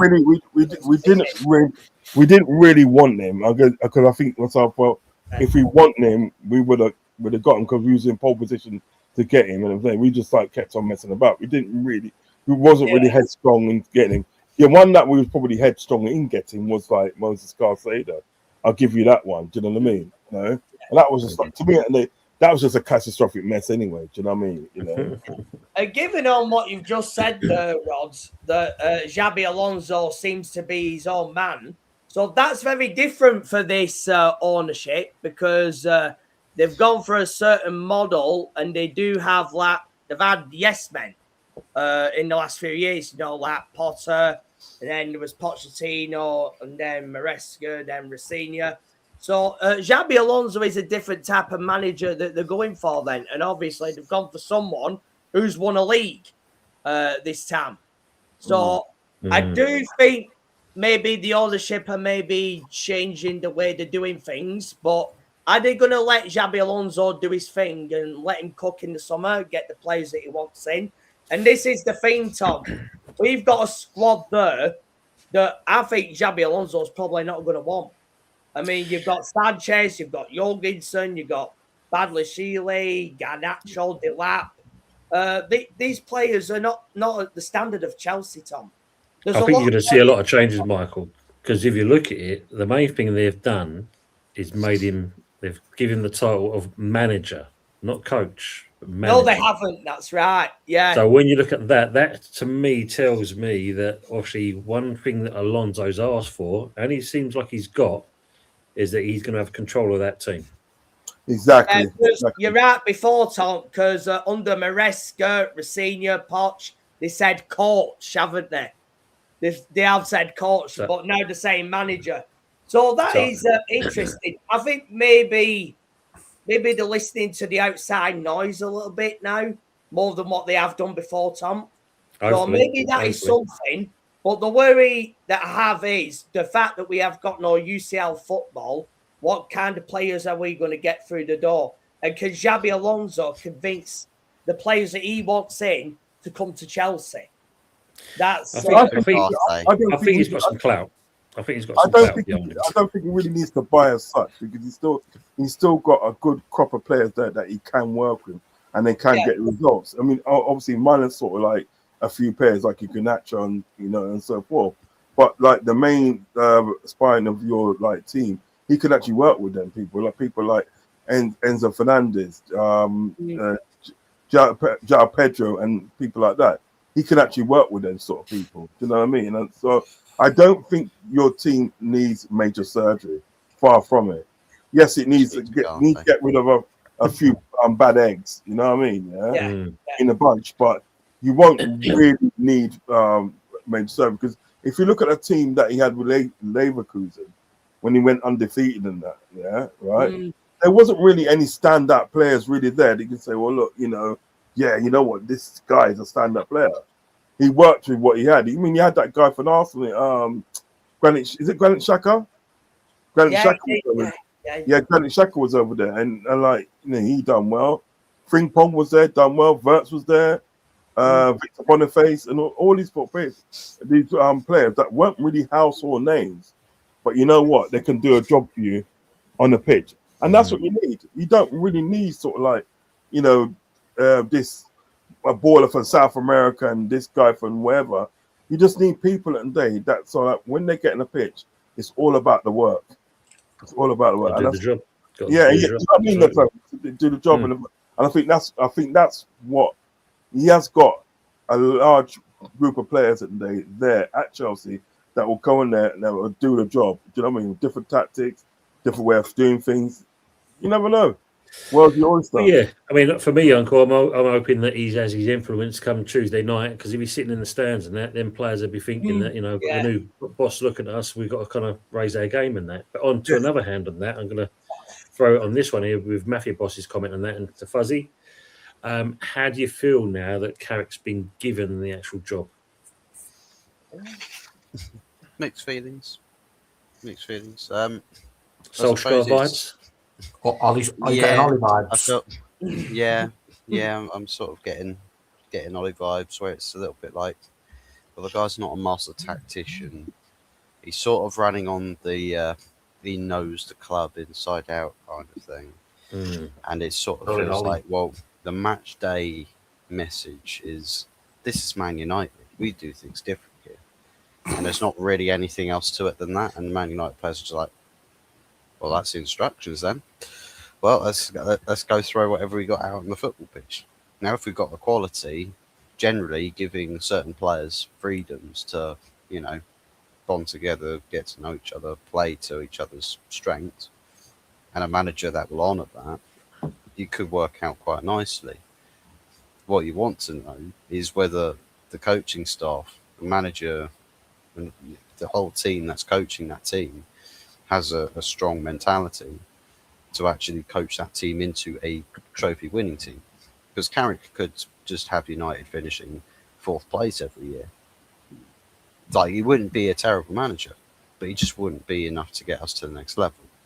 And I feel like, where is it that Ineos's heads are at the moment? Are they looking at it like, okay, we can't jump straight into trophy, winning galore every season.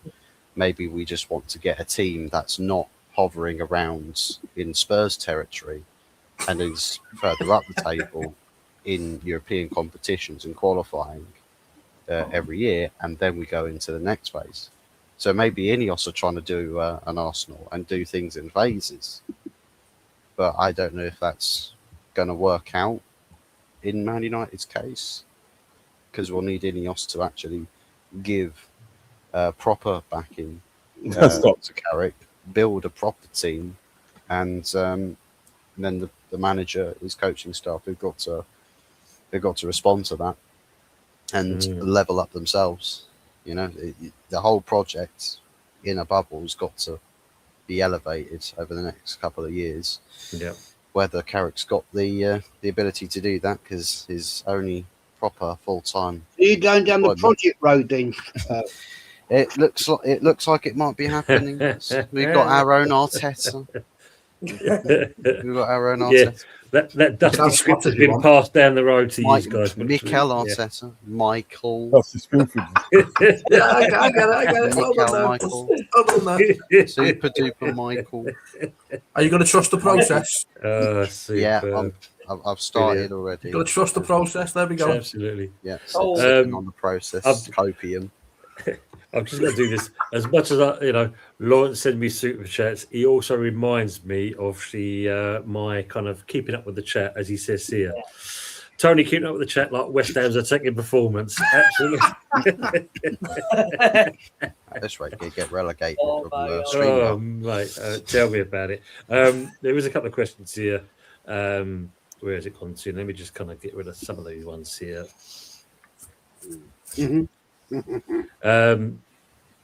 I'll do the one for Jez first of all. Daz is asking, if Arsenal win the league, are you having a party? Well, I will be actually in Islington for the day, the last game of the season. No, I'm not going to the parade. If anybody wants to ask me that, no, I can't be asked with that. I've been there, done it, seen it, got the T-shirt. No, but I will be with a couple of old muckers from back in the day, and we will be having a party day.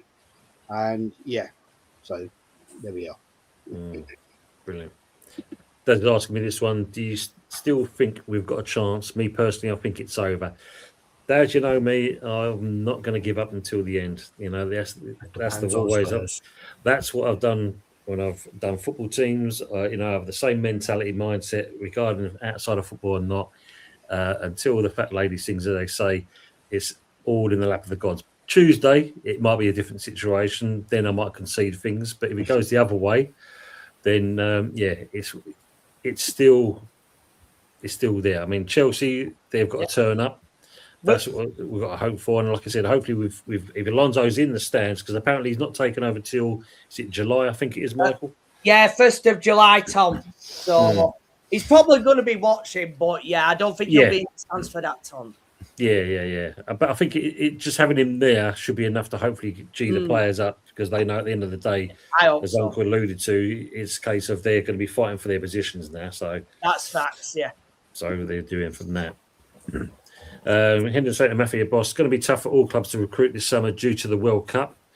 It'll be interesting to see how Carrick copes competing on 4 fronts next season. Interesting. And Lawrence, he obviously likes Mark as well. Someone's grabbed his hat. Yeah. He's used it, Lawrence, to polish the piano behind him.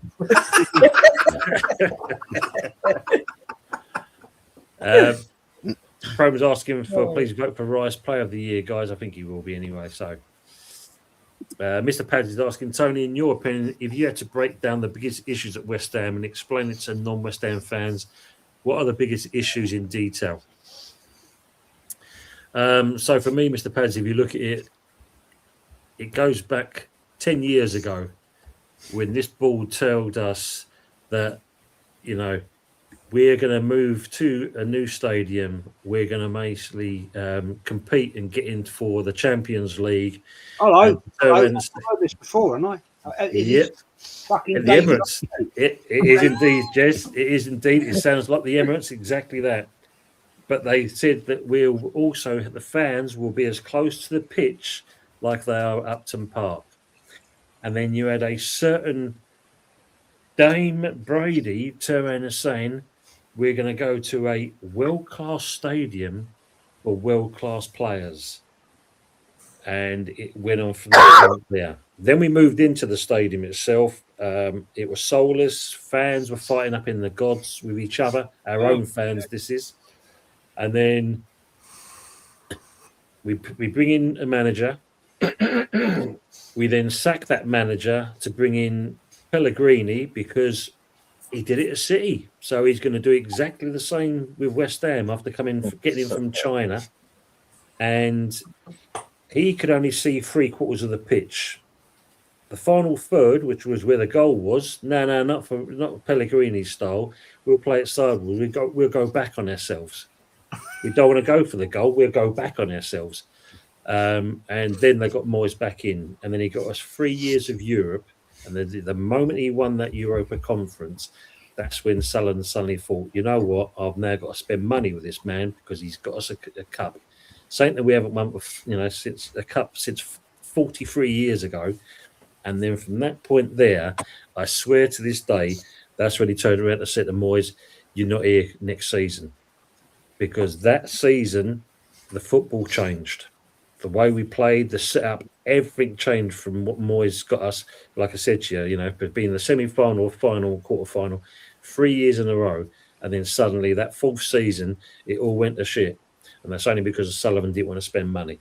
So our demise. And the thing was, if you look at an interview, I think it was the Guardian newspaper, a year after moving into the London Stadium, they asked him questions about what they said, and he deflected every single one of them. The one thing he did say was, we're not a tin pot club, we're a big club. And now when you look at it, it's the fact that with the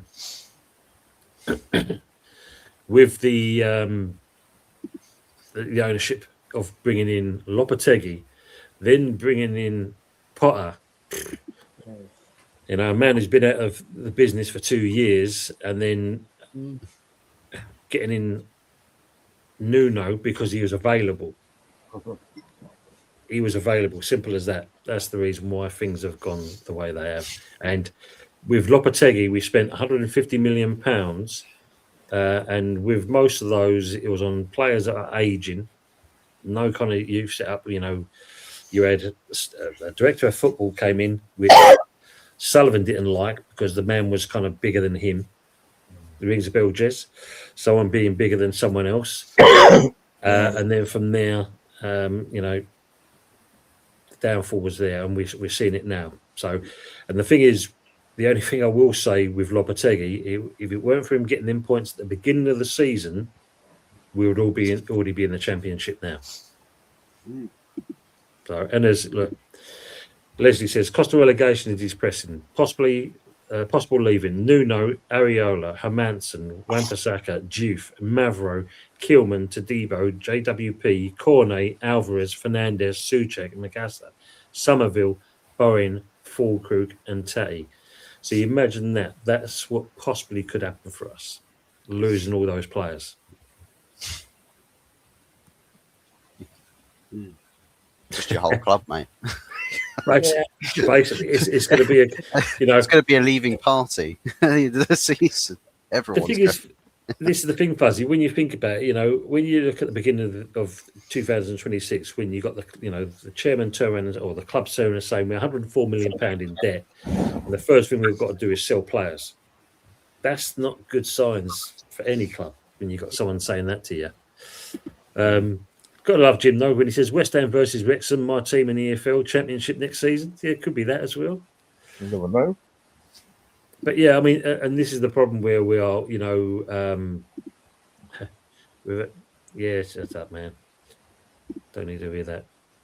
I'll put you on a bet. I mean, the fact of the ambitious, or you can understand ambition. I think the biggest problem was because obviously we put in the tender for the London Stadium between us and the council. We got awarded that. We actually, literally was told, yeah, you've got the stadium. The problem was at the time, and it just comes down to bad timing. You've got Daniel Levy trying to get the new stadium built. Haringey Council was dragging their arse out of it. So, of course, he was moaning and bitching. You got Barry Earn down the road. Well, we're only a mile and a half away from the London Stadium. We should be the rightful owners. And then you got Mayor Khan saying that we want it to be still available for athletics. And I think in the 10 years, they've probably played athletics there once or twice. Mm-hmm. So where's the argument in that? Mm-hmm. So because of that, we lost the tender and then we just rent the ground now. Mm-hmm. Tony, I've got to make a move, yeah? Cool. Yeah. Always appreciate being in. Love and respect, man. I'll be here next week and then other weeks, mate. Good little chat with you guys, man. Trust me, you guys are great. And Jez, I'm gonna try and contact you this week because I'm getting a panel together this week, and I'd love to have you on, and I'd love to have you and Tony on still. I'd love to have you and Tony on. But I mean, Anytime. Yeah, definitely. Good night and God bless everybody. Yeah, and you yeah. And my co-host is going to take over from me. Take care. See you later, guys. He's up there. Yeah. Have a good one. Take care. Big love. And you as well, yeah. RSV saying, big up, Jez. Would you say Ardiles and Hoddle were the best midfielders in the 80s in England and are both better than Robson and Souness? Ooh, cracky. That's a question and a half, isn't it? Blimey. Bloody hell. Wow. Waddle was an absolute legend, no question about that. Souness, I thought, was out there. But there's a few others out there as well. So it's a tricky one, man. That's a tricky one. Ardiles, loved watching that guy play. Loved watching him play. Even though he's at Spurs, but he was still the battles of. I could only comment really on Ardiles when he played against Arsenal. Hoddle, wow, man, fucking hate that bloke for what he did to Arsenal in that one game. But what a player! Souness, legendary. But yeah, it's a tricky one to answer, mate, because I think they're on equal levels. And I could add another few into that one, but I won't because Yeah, I know. Yeah, I know where you're going. I know where you're going with that, Jess. Bianca's asking the question: are there a lot of Ghanaian people in the UK? I've only ever been to London, Chelsea once. I saw none other than hairdressers. No, Bianca. There's plenty of Ghanaian. I had quite a few Ghanaian football players in my team that I run, and also work with quite a few at the airport as well. So no, there's more than just hairdressers. So you're not alone there. Jesus says Chelsea need to sell Garnacho and Enzo should be the main captain. Good shout. Yeah. Could even beat Chelsea. Lead beat Leeds.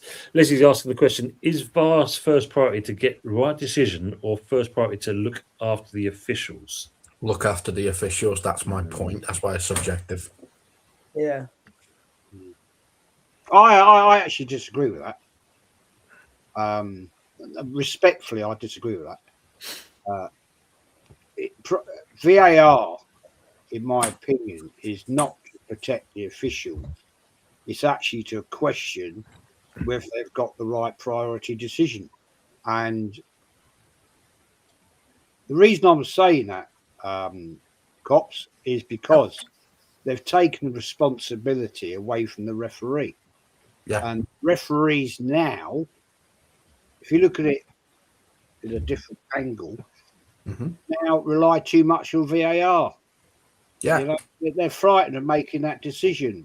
The one that could say, well, actually, no, I'm not against the referee. Look, referees now will never go against VAR. I've said this before, right? Because they need to keep up their mark per game to keep their status as a Premier League referee. So, no, I don't think VAR are there to protect them. They're there to actually challenge them. Do you understand what I mean? So do you mean like the re-referee in the game? Yeah, there you go. That's the one. Well done. Well done. Mate. If we're going off that, I agree. They are re-referee in the game, yeah. Yeah. But they're not doing a better job. No, they're doing a worse fucking job. So the re-referee in the game in a worse way. That's why it needs to be reviewed, as you're saying there. RSV is saying, big up from Detroit. Good to see you in here as well. Hopefully the Pistons win today so we can advance to the semi-finals. Big up to you as well, SV. Detroit, Michigan. Yes, not bad. Sam Jack's asking, when are you on your next holidays too, and when are you guys planning on one? July. I'm off to France, mate, for 6 weeks. Can't wait. Love it. Thank you. Are you going there again, Jez? Yeah. Well, got the house out there, mate. Got the lake. I know you have. Looking forward to your streams out there as well, mate. So when you do those. Anyone else going on holiday? No? Yeah, no? I never know. They just plan one on me. By the way, you're going away next week. Oh, thanks. Thanks for the update. That's what it's like with my family. Just come over and go, you're going away next week. And I went, where? When? Just a spare part of the family then, Godfather, yeah? Yeah. Just that spare part just sitting around, yeah. Just picked up the turn of the house. You know we're going away. Well, why didn't you tell me that? Stick a blindfold on, take your stuff, throw it at a wall. They might as well. Lands on the mat. They might as well do that. Funny enough, the wife said to me today, she'll drive the Lexus RX thing. Do you want to drive the Jag out there? And I said, yeah, I'd love to do that. I'd love to do that. But the only problem is, will it make it? I said, you know what I mean? I said, it's not the fucking most reliable of cars. I mean, I may have told you last week driving it, and the fucking speedo don't work now. You know what I mean? Man. That's got to go in, and our guy that looks after the car, he's a proper guy, and yeah, I mean, well, yeah, it's all right for you to say that, isn't it? Right? You know, 320 miles, right, to where we've got to go, and you're going to drive your lovely, luxurious Lexus RX 450, right? And I love driving. Don't get me wrong, I love driving the Jag, but you know, if I suddenly start flashing the headlights and I'll push the start, we're fucked, don't we? You know? Yeah. That's the truth, isn't it? Yeah, I get that. Yeah. Thanks very much. So I don't think so. So I said no. I'm driving to the shops, but I'm not driving anywhere else. Get a trade on the old Lexus. You'd be all right then, Jez. West Ham are insane. If West Ham go down and walk away from the club, just not worth it anymore. I mean, I can understand that side of things.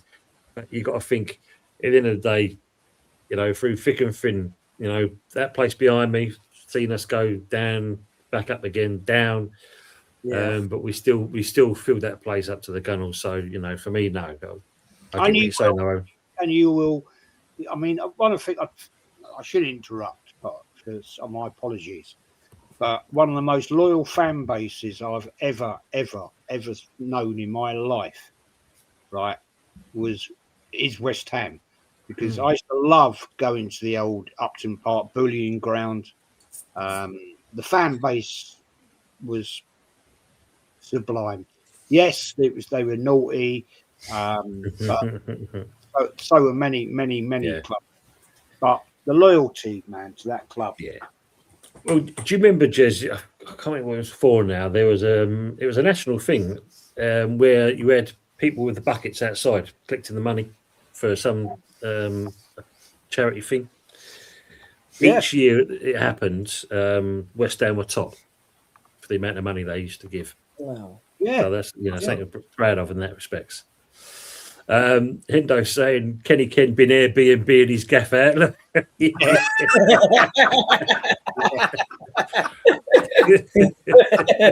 must be making a bloody fortune, old Kenny.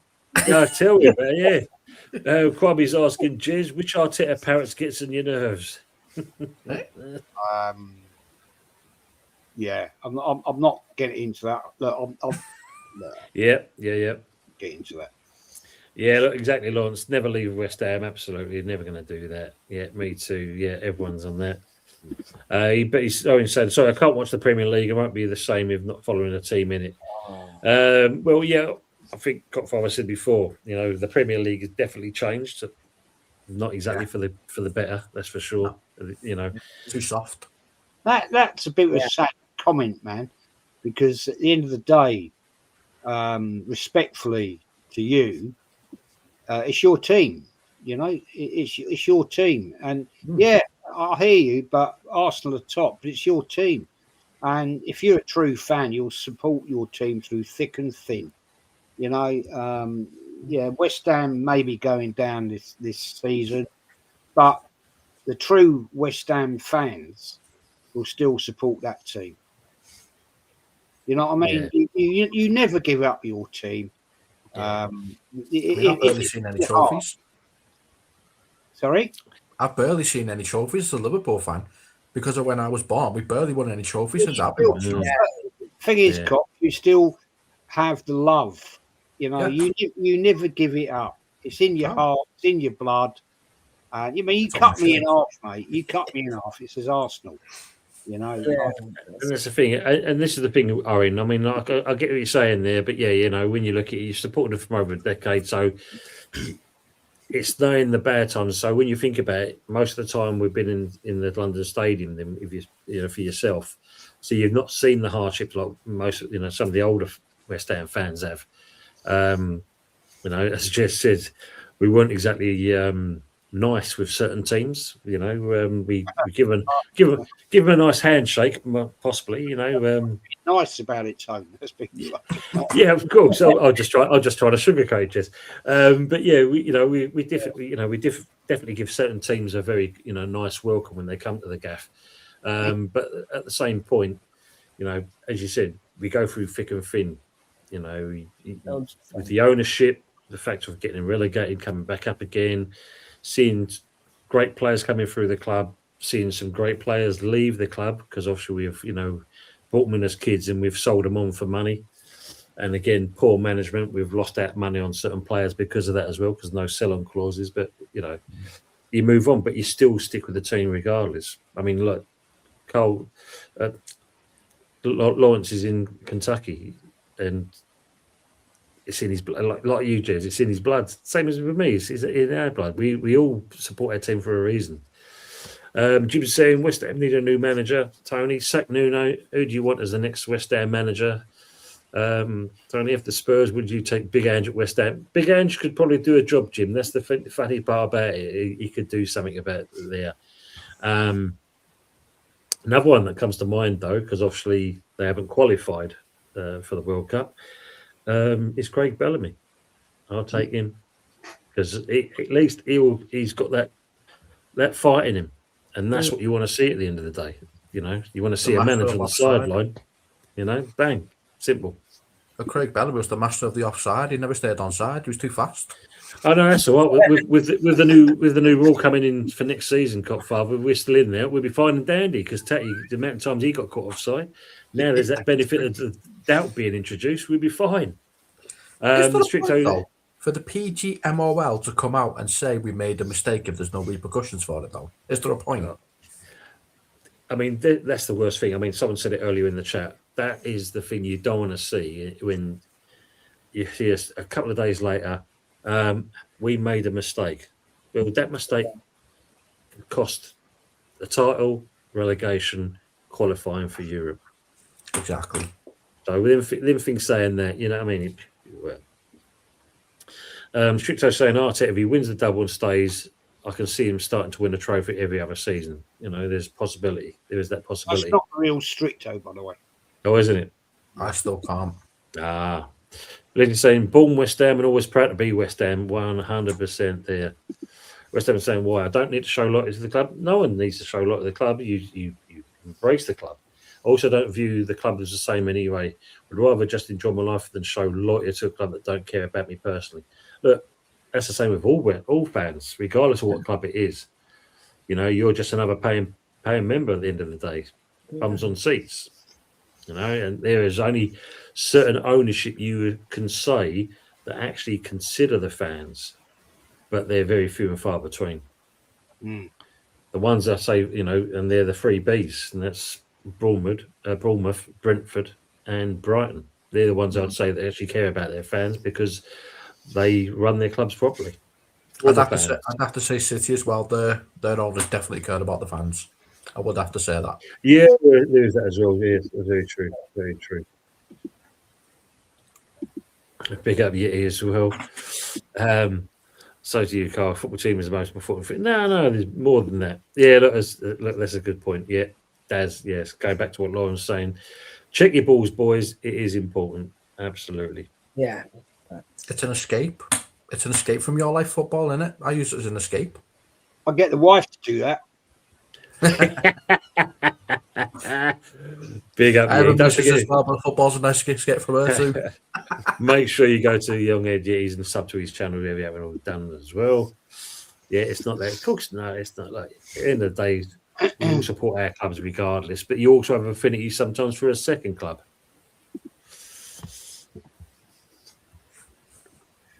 This Kickstarter something off now. We're fortunate with the people in the league and all their prices, totally sell out and change everything about the football. I expect to show the same level of support. Yes, I mean, look, end of the day. Dear me, they're enjoying themselves, right? Lawrence is saying, up the run. Great channel, Tony. Well, West Ham, no matter what. You indeed, mate. And I'll be in touch, Lawrence. You know, my bad. Good to see you getting better. That's for sure. Absolutely. Indeed, Jim. Absolutely, indeed. Yeah, they're all saying goodbye to him and that. Good evening, Michael. And he said, even if Alonso can't win with that Chelsea team, you have big problems internally. Yeah, he's got a big job on his hands. Osman saying, biggest flops of the season as it stands, put into context, are Liverpool, Chelsea, Newcastle, mainly because they are underachievers. It thinks it's way worse than West Ham and Tottenham in relegation. That's a good shout, actually. Liverpool went from the top of the league to fighting for fifth. There you go. Look, yeah, Bournemouth run better than Chelsea, definitely. Jim said, Man United done really well under Carrick, only 2 losses. I think the thing for me, Fuzzy, is the fact of, you know, he's one of those. He's like us with Lopetegui. You had Amorim, Carrick's come in and restored that kind of Man United way. Yeah. They do it for 38 games. could finish on a 71-point season, which, off the back of last season, I don't think anyone was thinking that Man United would get close to even getting 60 points. So yeah. Bear with me. Let's bring this man in as well. First of all, be nice. Yeah. I'm always nice, mate. I'm always nice. No, you're So- a complete prick. Yeah, absolutely a prick. How you doing, guys? All good, How you mate. doing? All good. Yourself? Yeah, I'm all good. How you doing, Fuzz? Were you cheating goal? they'll score one more than Yeah, but you cheated, bro. That fucking goal should never have counted. That ain't an accidental handball. Well, I think it is. Not an Is they accidental show it from handball. the reverse angle. I think it's sort of bounced off of the side of his chest and it's sort of brushed up against his arm. Yeah, it is on. That's the point. If it had gone through and Cunha got it and then put it in the net, fair enough. But, I mean, we weren't at it anyway today. You know, we're staying in the league. We've sorted it out in that respect. But, yeah, bro, that weren't right. Sorry, that weren't right. You can't see that as right. Well, it's interesting. We said earlier, is the fact that the referee's overturned what VAR. VAR's basically saying like, no, it's definitely that's it. No, and he's gone, no, I'm sticking by what I'm saying. That Well, in itself- apparently he's born in Preston, which is not far from Manchester. So, I mean, that's pretty obvious, isn't it? Really? But, you know, that's kind of the way it goes, isn't it? Kind of the way it goes. You know, at the end of the day, like I say, we are staying in the league, so it didn't really matter to us. We weren't all at it anyway. We weren't very good in defence or anything like that. So, yeah, fair play to you. But that any football fan that thinks that's okay is... Mate, we've been saying already, when you think about it, the last couple of weeks, that there's been a lot going on with decisions, not just our game, but there's been a few games, and we've already said, like, maybe there's something they've got to look at and Yeah, try and put totally. it on the straight and narrow. But I will say this, yes, fair play to you guys, and it seems finally Marinakis has got the right man in charge. I mean, Vita Pereira and that, he's done amazingly since he's come in. And I did question it, I must admit, because knowing his previous with the other clubs he's been with, but it seems to be, symbiotic. That it's worked really well. So good to see you're up there and then. And the only one thing I will say, he wore it obviously today, but seeing him in the stands, I mean, I didn't see the actual collision at the time. Morgan's good white, mate. I mean, I didn't realise he was interviewing for the new Harry Potter film. When I see that scar at the side of his fucking foot, Jesus Christ, man! Mate, I tell you what, that man, he's not Morgan Gibbs White, it's Morgan Gibbs Wolverine. Because the way he actually, like, you see him with those, like, stitches in his head. And I was like, there's no way he's going to play today. No way he's going to play today. And he's just fucking healed up. He must have adamantium in his fucking body or some shit. But, like, getting on to, like, West Ham as well against Newcastle, I mean, what do you think of that? The setup was all wrong in my eyes. I mean, when you look at, when you're going for when you're going 3 or 2-1 kind of thing. As the first goal was poor judgment by the goalkeeper. To Debo not being switched on for one, it's gone past him. By the time he's realised it's gone past him, Harvey Barnes is already on him. And then when you look at the second goal, the fact that the Sarsi's too far forward at this point, Mavro's then thinking, do I go to him or go to the left? He then goes to the left, which then gives Sola so much space. And by the time the Sarsi's realised, again, it's too late. And the third goal, I mean, again, when you look at it's the fact, don't get me wrong, the change was needed in the fact of he takes off to Debo, which obviously he was absolutely pissed off by being taken off, brings on Tay. Tatty was immense. Oh, what a goal! What a goal! The goal was superb, but it's the performance he put in. It meant something to him. But taking off that defensive player into Debo, suddenly then we become exposed because then you've got two centre backs trying to cover X amount of space. Midfield not bringing in and that, and of course the third goal goes in, and it's good night Vienna kind of thing. I mean, as Demo says here, they think it's all over. It may be there, possibly, Demo, possibly. The thing is, Newcastle came out with a passion in that game. 100%. They totally came out with a passion, and it didn't get matched. And if Jared Bowen squares it to Tatty when he's already scored that goal, then Tatty can put that away, and it makes it 3-2. And then they was panicking when you got 3-1. Oh, you saw so that. So if you got absolutely. 3-2, you would have seen a major panic there as well. Yeah, that was the thing for me as well. And I was hoping that we was going to be coming out more in the second half. And unfortunately, I said it was only one player that came in as a sub. But I'll make you right what you're saying. Newcastle had a game plan, and they as soon as they hit the road, they was off. I don't know. Maybe for Howe, it's a case of he saw the lineup and he thought, you know what, boys, they're starting off with Wilson. He's not scoring, and they're not getting anything out of that game. Maybe that. Could have been there. Michael Blees is saying Spuds only need 1 point from 2 games. We can't rely on Moyes beating them after the day performance. And you need Chelsea to get their fucking act together and beat Spurs. That's the thing, mate. That's the thing. We need Spurs to get relegated. Come on. Exactly. Yeah, 100%. We need Spurs to go. Arsenal is saying Raya has been Arsenal's most consistent player this season. I totally agree on that. They did have a Dane. She's gone there, Arsenal manic. Thank fuck. She ain't there anymore. Margaret Please saying away fans are closer to the pitch than front seats at the ELS, and that is the truth. The interesting thing is, if you look at the London Stadium, when from the way you come in, the entrance is the other side, which faces out towards an industrial estate and houses. It's arse about face. Whoever designed that thing in the first place, I don't know. They need to have their eyes sorted out. Tony, did you know Everton are paying Moyes £12 million a year? Wow.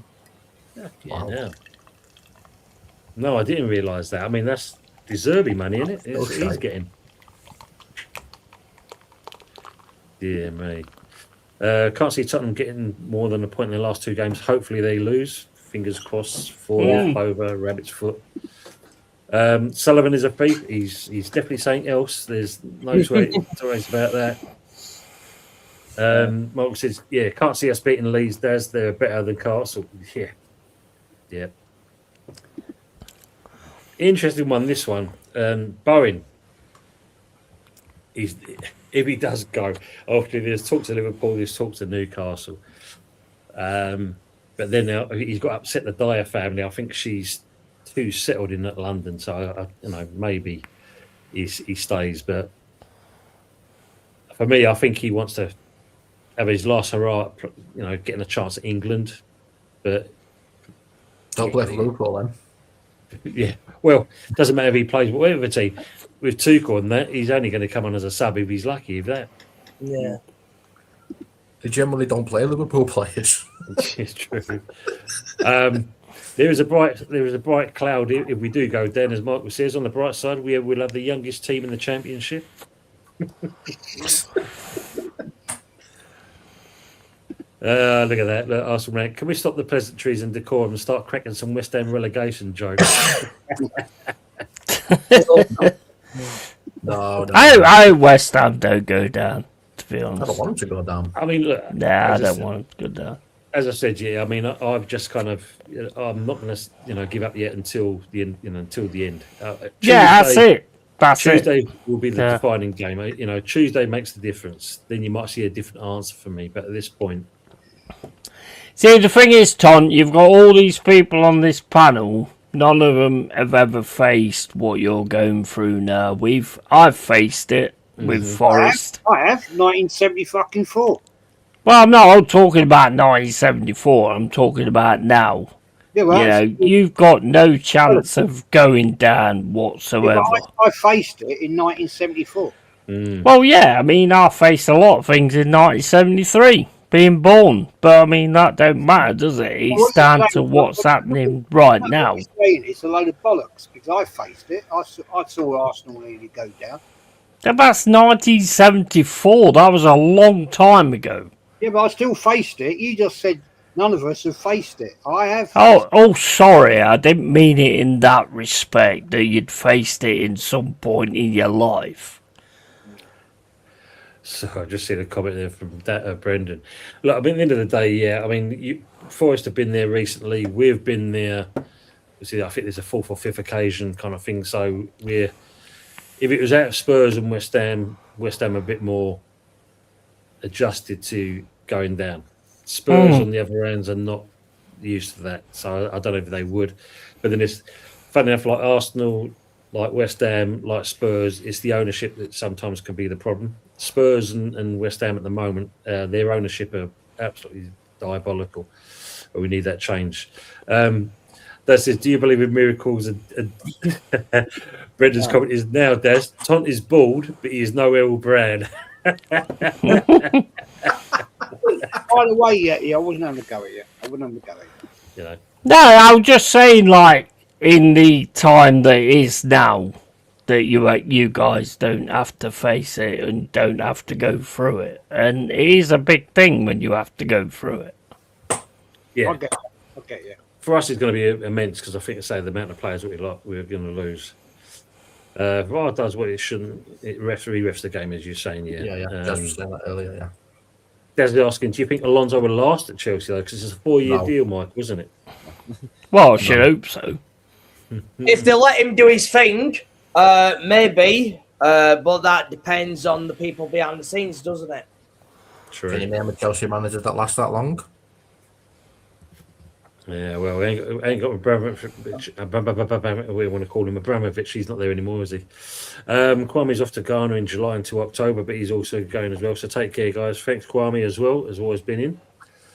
Michael's asking to Jez, do we need linesmen anymore? They don't flag offsides and VAR helps refs. What do they actually do now? Throw-ins and corners. True. We don't need them. True. I've questioned this now for couple of years. What is the point of having linos? You know, these are qualified referees, yeah. So what is their actual job anymore? Because they don't.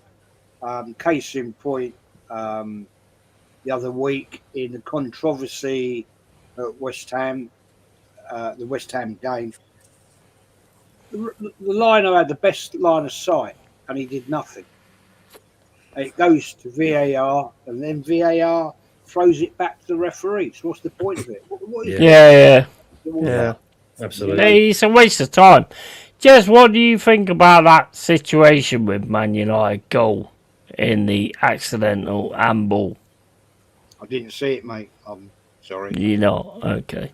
So He was at a show today, so you would have seen it. Yeah. at the end of the day, to answer Michael's question, I reckon, Michael, in about 3 seasons' time, you won't have linesmen. Bloody hell.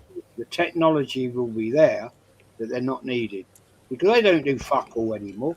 It used to be, if you remember, that if there was a penalty, the liner would put a flag across his chest. That's right. Yeah. The signal to the referee, I've seen it. The lino in old days, if there's a substitution, would pop the flag above his head like that to signify they want to make a substitution, right? Do you remember the audacious and ridiculous situation in the Champions League probably 10, 12 years ago? They had linos behind the goal line. That's sort of behind the goal line. Yeah. Remember that? Yeah. 6 officials. Yeah. What the fuck was that about? What do they actually do? Nothing. What's the fourth official do? Yeah, Dear me. I mean, that didn't last long.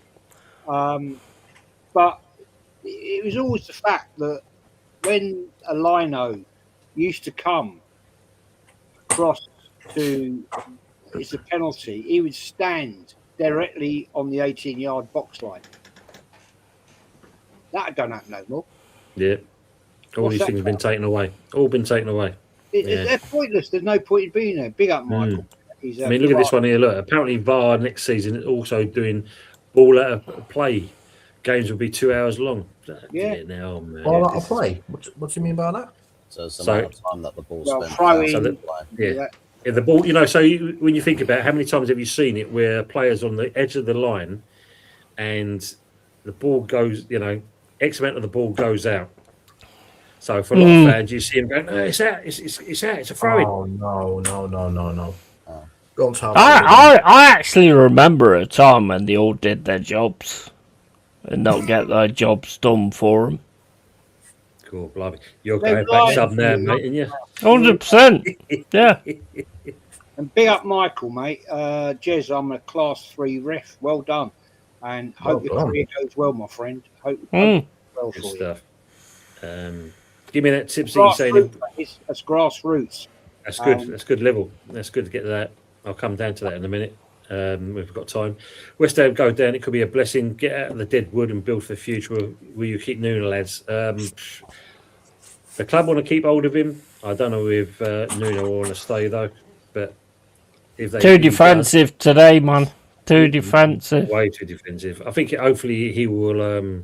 If he does stay, they back him and go from there. He's got to kind of basically show what he can do. Michael's saying also it's not the best league in the world anymore. Poor officials and all managers play not to lose instead of try to win. I hate that mentality. Try not to lose. Go to win. 100%. There you 100%. go. Going back to what the fellow was saying earlier, football is tribal to true fans, always in your blood. 100%. 100%. Statement. Good comment. So you're going on the VAR thing. Look at that. PGML said West Ham should have had 2 pens at Brentwood. Sorry, and it's them things. But why come out and tell us if you can't do anything about it? Why are you telling us? We've had some shocking decisions. I mean, the decision for Crystal Palace against Brentford, where they fucking we dived afterwards. Absolutely shocking. Shocking. I don't know where this light's coming on my face at the minute. I don't know where that light's coming from. The God shines on the righteous, apparently. That's what they say. Which means in his glasses. Maybe you're being called. Yeah, maybe. Maybe I'm being called to the heavens. If you see Yeti float off, maybe because nobody wants to hear about you talking about your 2 fucking stars. I never talk about the 2 stars. I even mentioned the 2 stars. I mean, I've got this on the back of my thing. Look at it. Look, Forest, Derby, crap. Leicester, crap. Actually, I've got that totally bloody wrong. It wouldn't be a call to heaven. It would be a call to hell. Yeah, but it wouldn't be light, mate. It wouldn't be light. It'd be fire.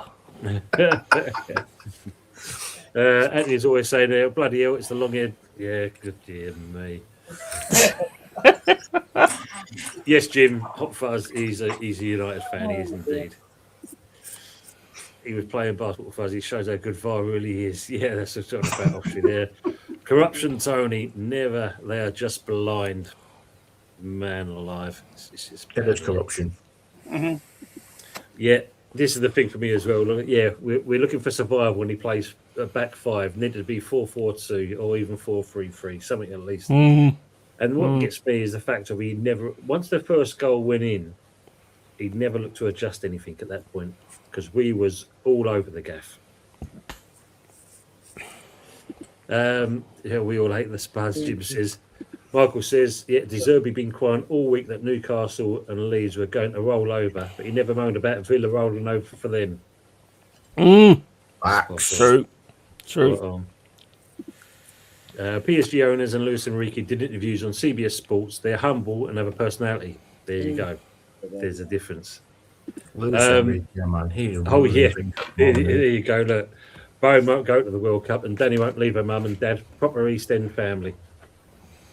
There you go. Leslie asking Fuzzy, what is a success for Carrick? Trophies.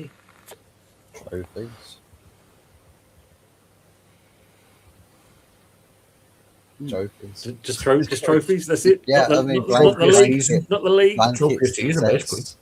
Yeah. He's done great though. To be fair, he's done great. He's got to tune out those players. It's literally only had like two midfielders worth playing in his whole squad, Minor and Casemiro, and now one of them's going. You're going to have to get this big midfield overhaul right in the summer. Otherwise, it could be quite long for us next season with 4 competitions. Yeah. No, he's done well. He has done well. Like I said, and I think at least he was humble about it. He said until things are done, but now they've given it to him and that. Now, I've got a question there. I've got a question. I don't mind me saying this to Michael. He's class 3 referee, looking to enhance his career as a referee. Well done for making your class 3, and I hope you progress. But as a referee, Michael, you made that statement.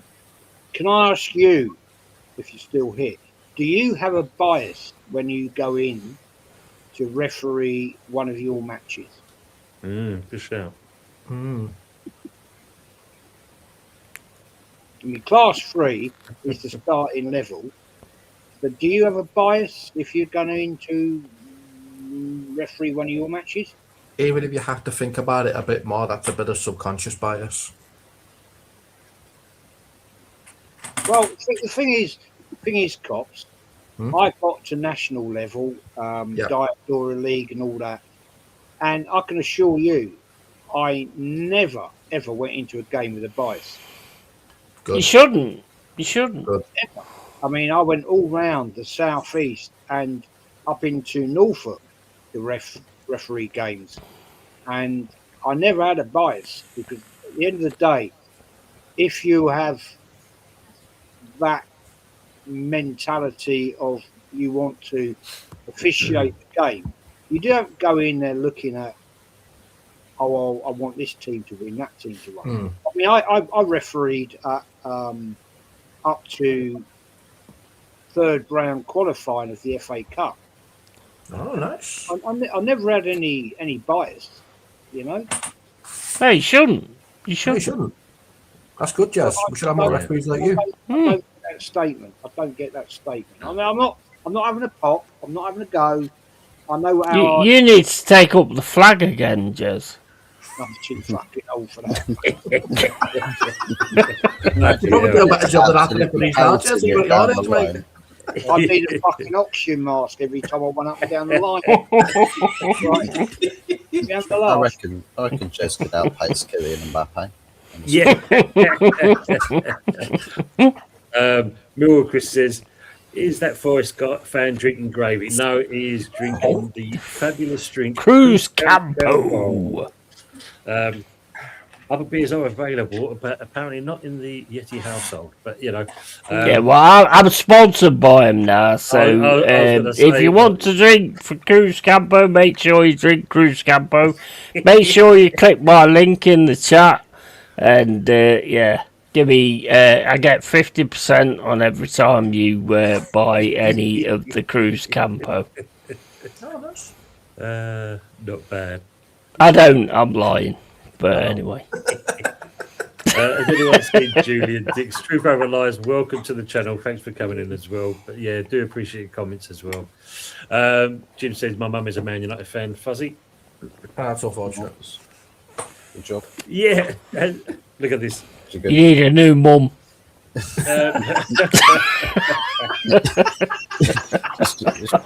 Just pop down to the supermarket. There's plenty of choice available there. Yeah.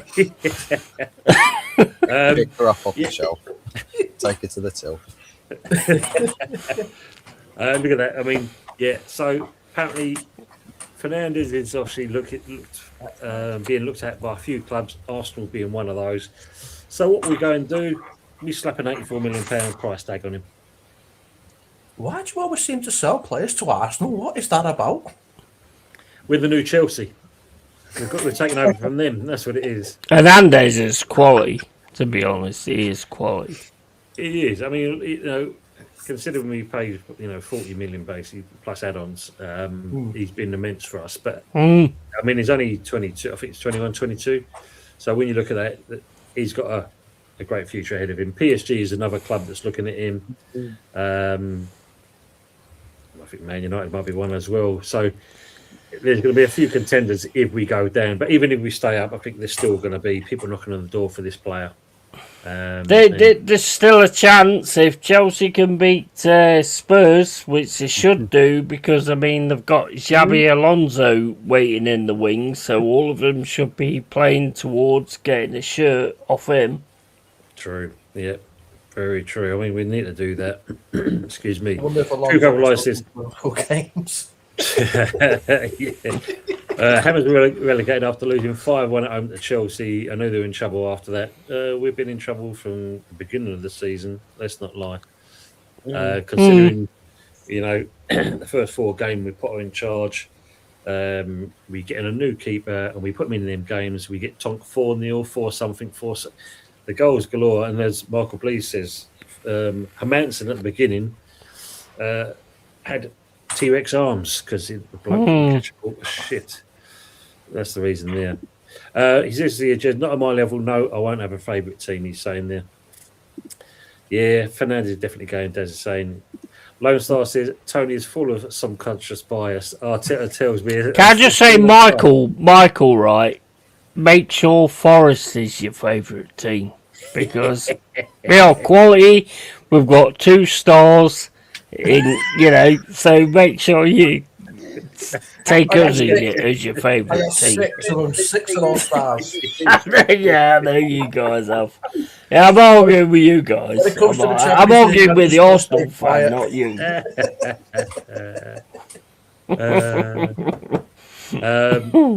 And he also says, and the refs won't take action for abuse, just need to card them, in my opinion. Yeah.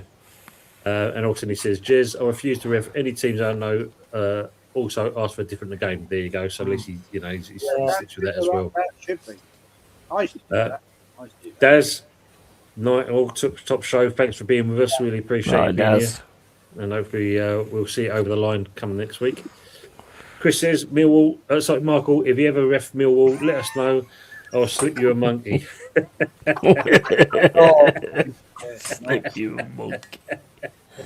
That's someone from up north. What's a monkey? You're telling me you don't know? Of course not. I'm from up north. Yeah, it's something that lives in the jungle and bounces around trees. Apart from that, there's something else with that. 500 quid, mate. 500 quid. There you go. Thank you, Jez. I think you guys forget where I'm from. Don't you lie. You put that accent on just for the shows. I know you do. It must be good at it then. No, it's not bad at all. Best be an actor, I've heard. Not bad at all. And on that note, people, we're still going to start wrapping this up now. But as Anthony's saying here, night all, good show. Thank you, Anthony, and that. You need to come back into the YouTube world, Anthony. You're sorely missed, my friend. Yeah, where you been, Anthony? I've been trying to get hold of you, mug. Yeah. Tony said, Mark was saying, Tony, what's your panel next season? Are you doing a quick championship roundup with this lot? Look what you could have won. It'll be one of those, wouldn't it? Yeah, thick or thin, we'll still be here. Know that, Michael. We ain't going to be going anywhere, that's for sure. As you're the last one in, shout out your channel, please, sir, and you've got anything coming up. Hey, it's Long AJ, and all the shit I've got coming up is just talking it real and being real and just not taking any bullshit. And yeah, it's just how it goes with the gaming and all that kind of stuff. Got lots of shit coming up on the off season. You know, I'm a Forest fan. Big up the Forest, and yeah, and we also got 2 stars. See you later, guys. I knew he was going with that.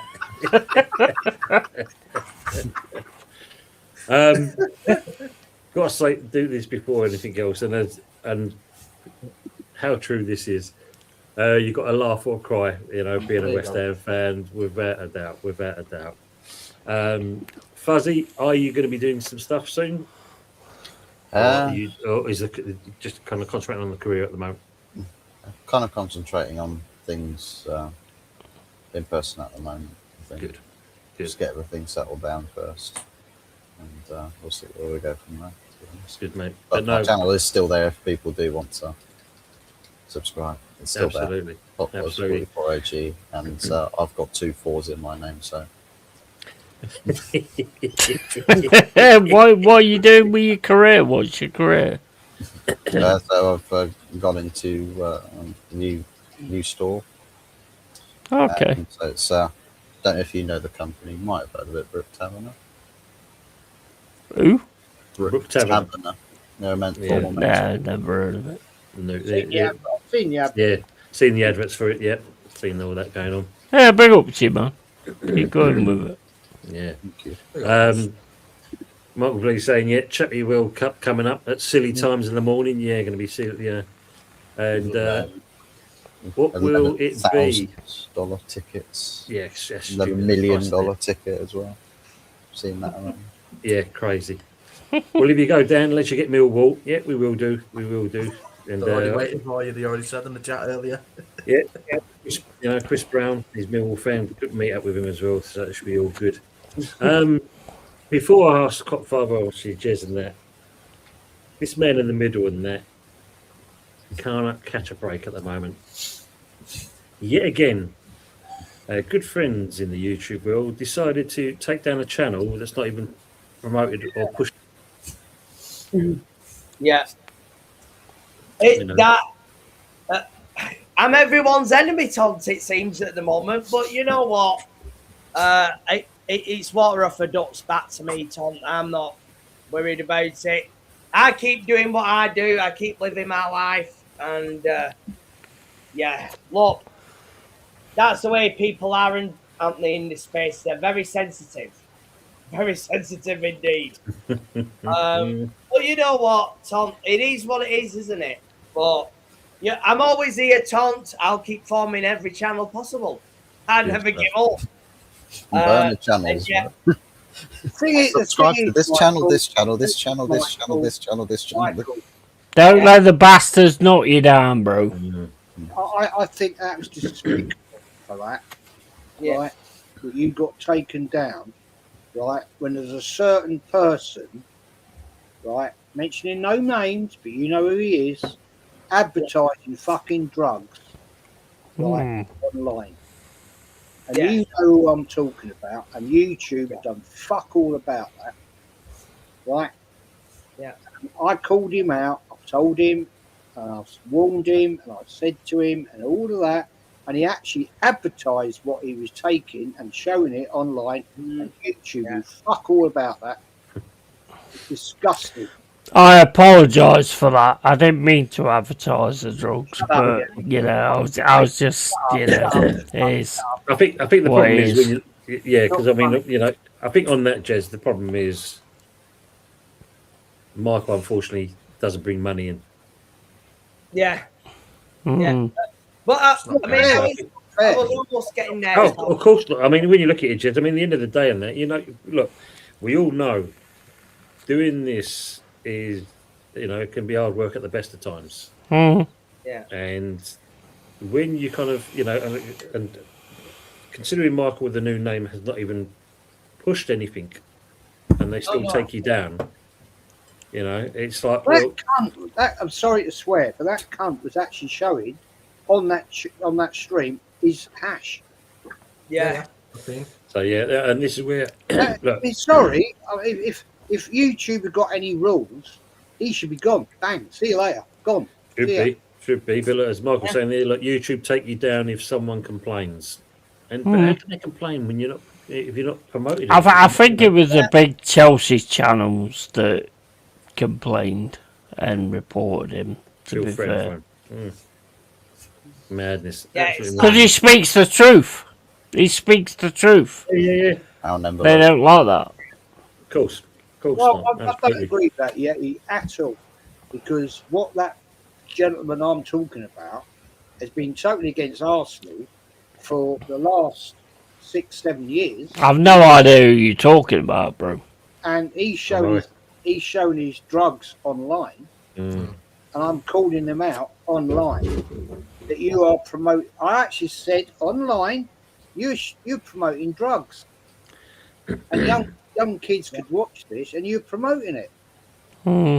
Yeah. Didn't he literally How's say it's that legal work over out? here? How's that He work literally said it's legal over here. I remember that now. Yeah. Yeah. But we'll move on from that anyway. So let's wrap this up. Cop Father, if you'd like to shout out Uncle Rod's TV, Yeah. as you're kind of you're the advocate for the channel at the Yeah, moment. I'm the co-host of the show apparently. I'm the co-host. Every time he's not there, I'll be there.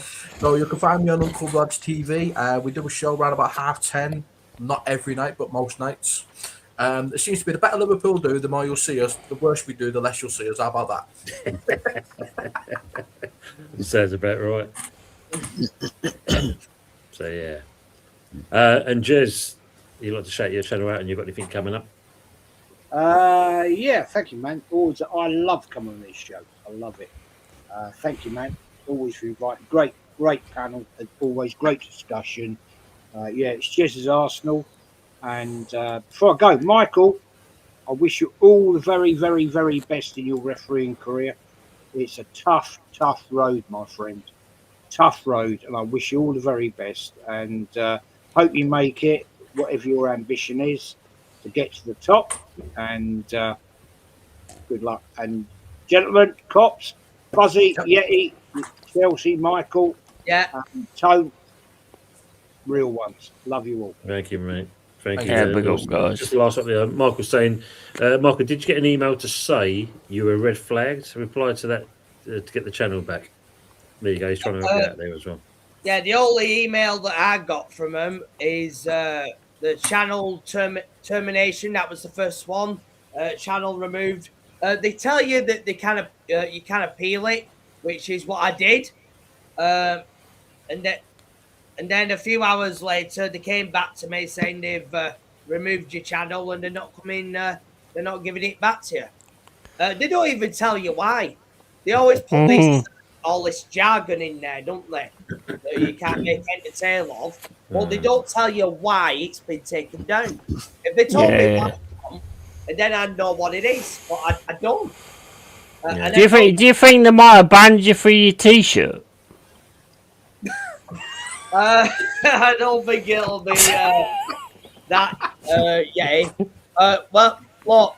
I mean, you all know me on here. I'm always out there with what I say, and I forever stick with anything that I say. That's how I've always been, and yeah, that's how it always has to be. The truth, you get enemies at the end of the day, don't you? Yeah, absolutely. You're still promoting the Rumble, though, Michael.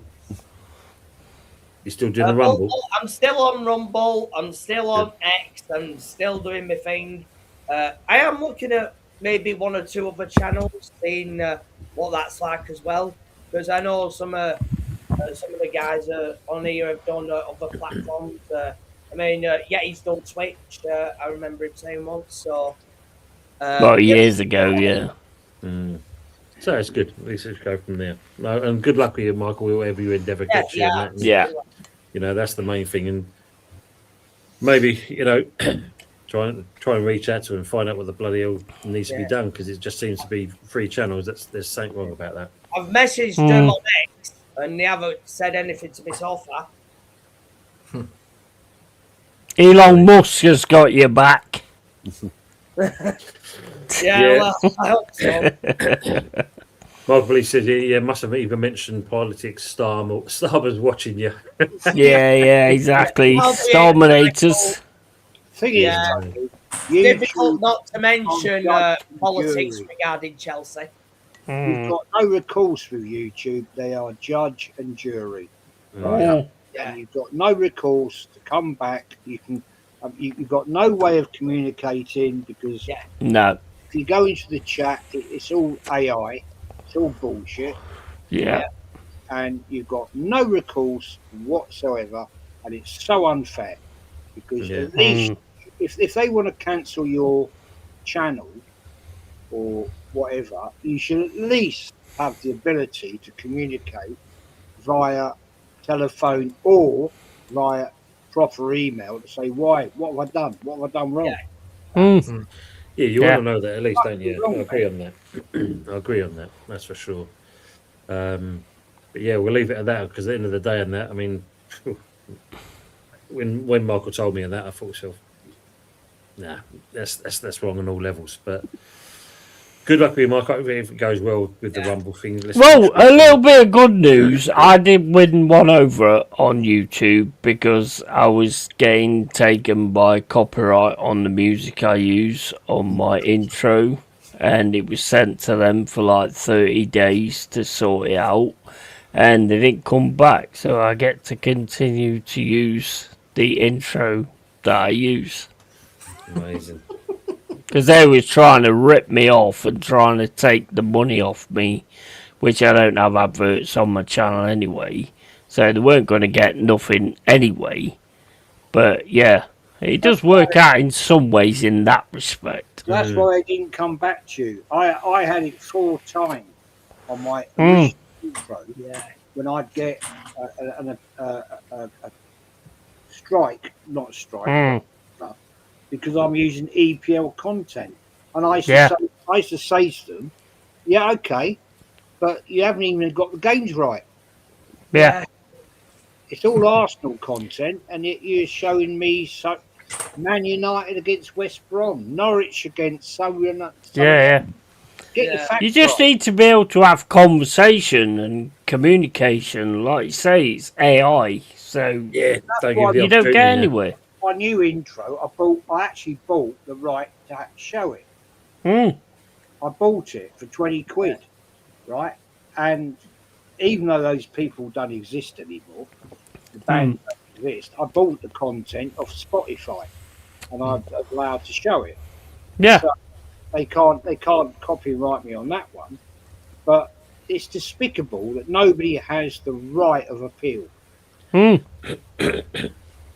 Bearing in mind, YouTube is an American company, and you have, sorry, I don't know the rules of over there of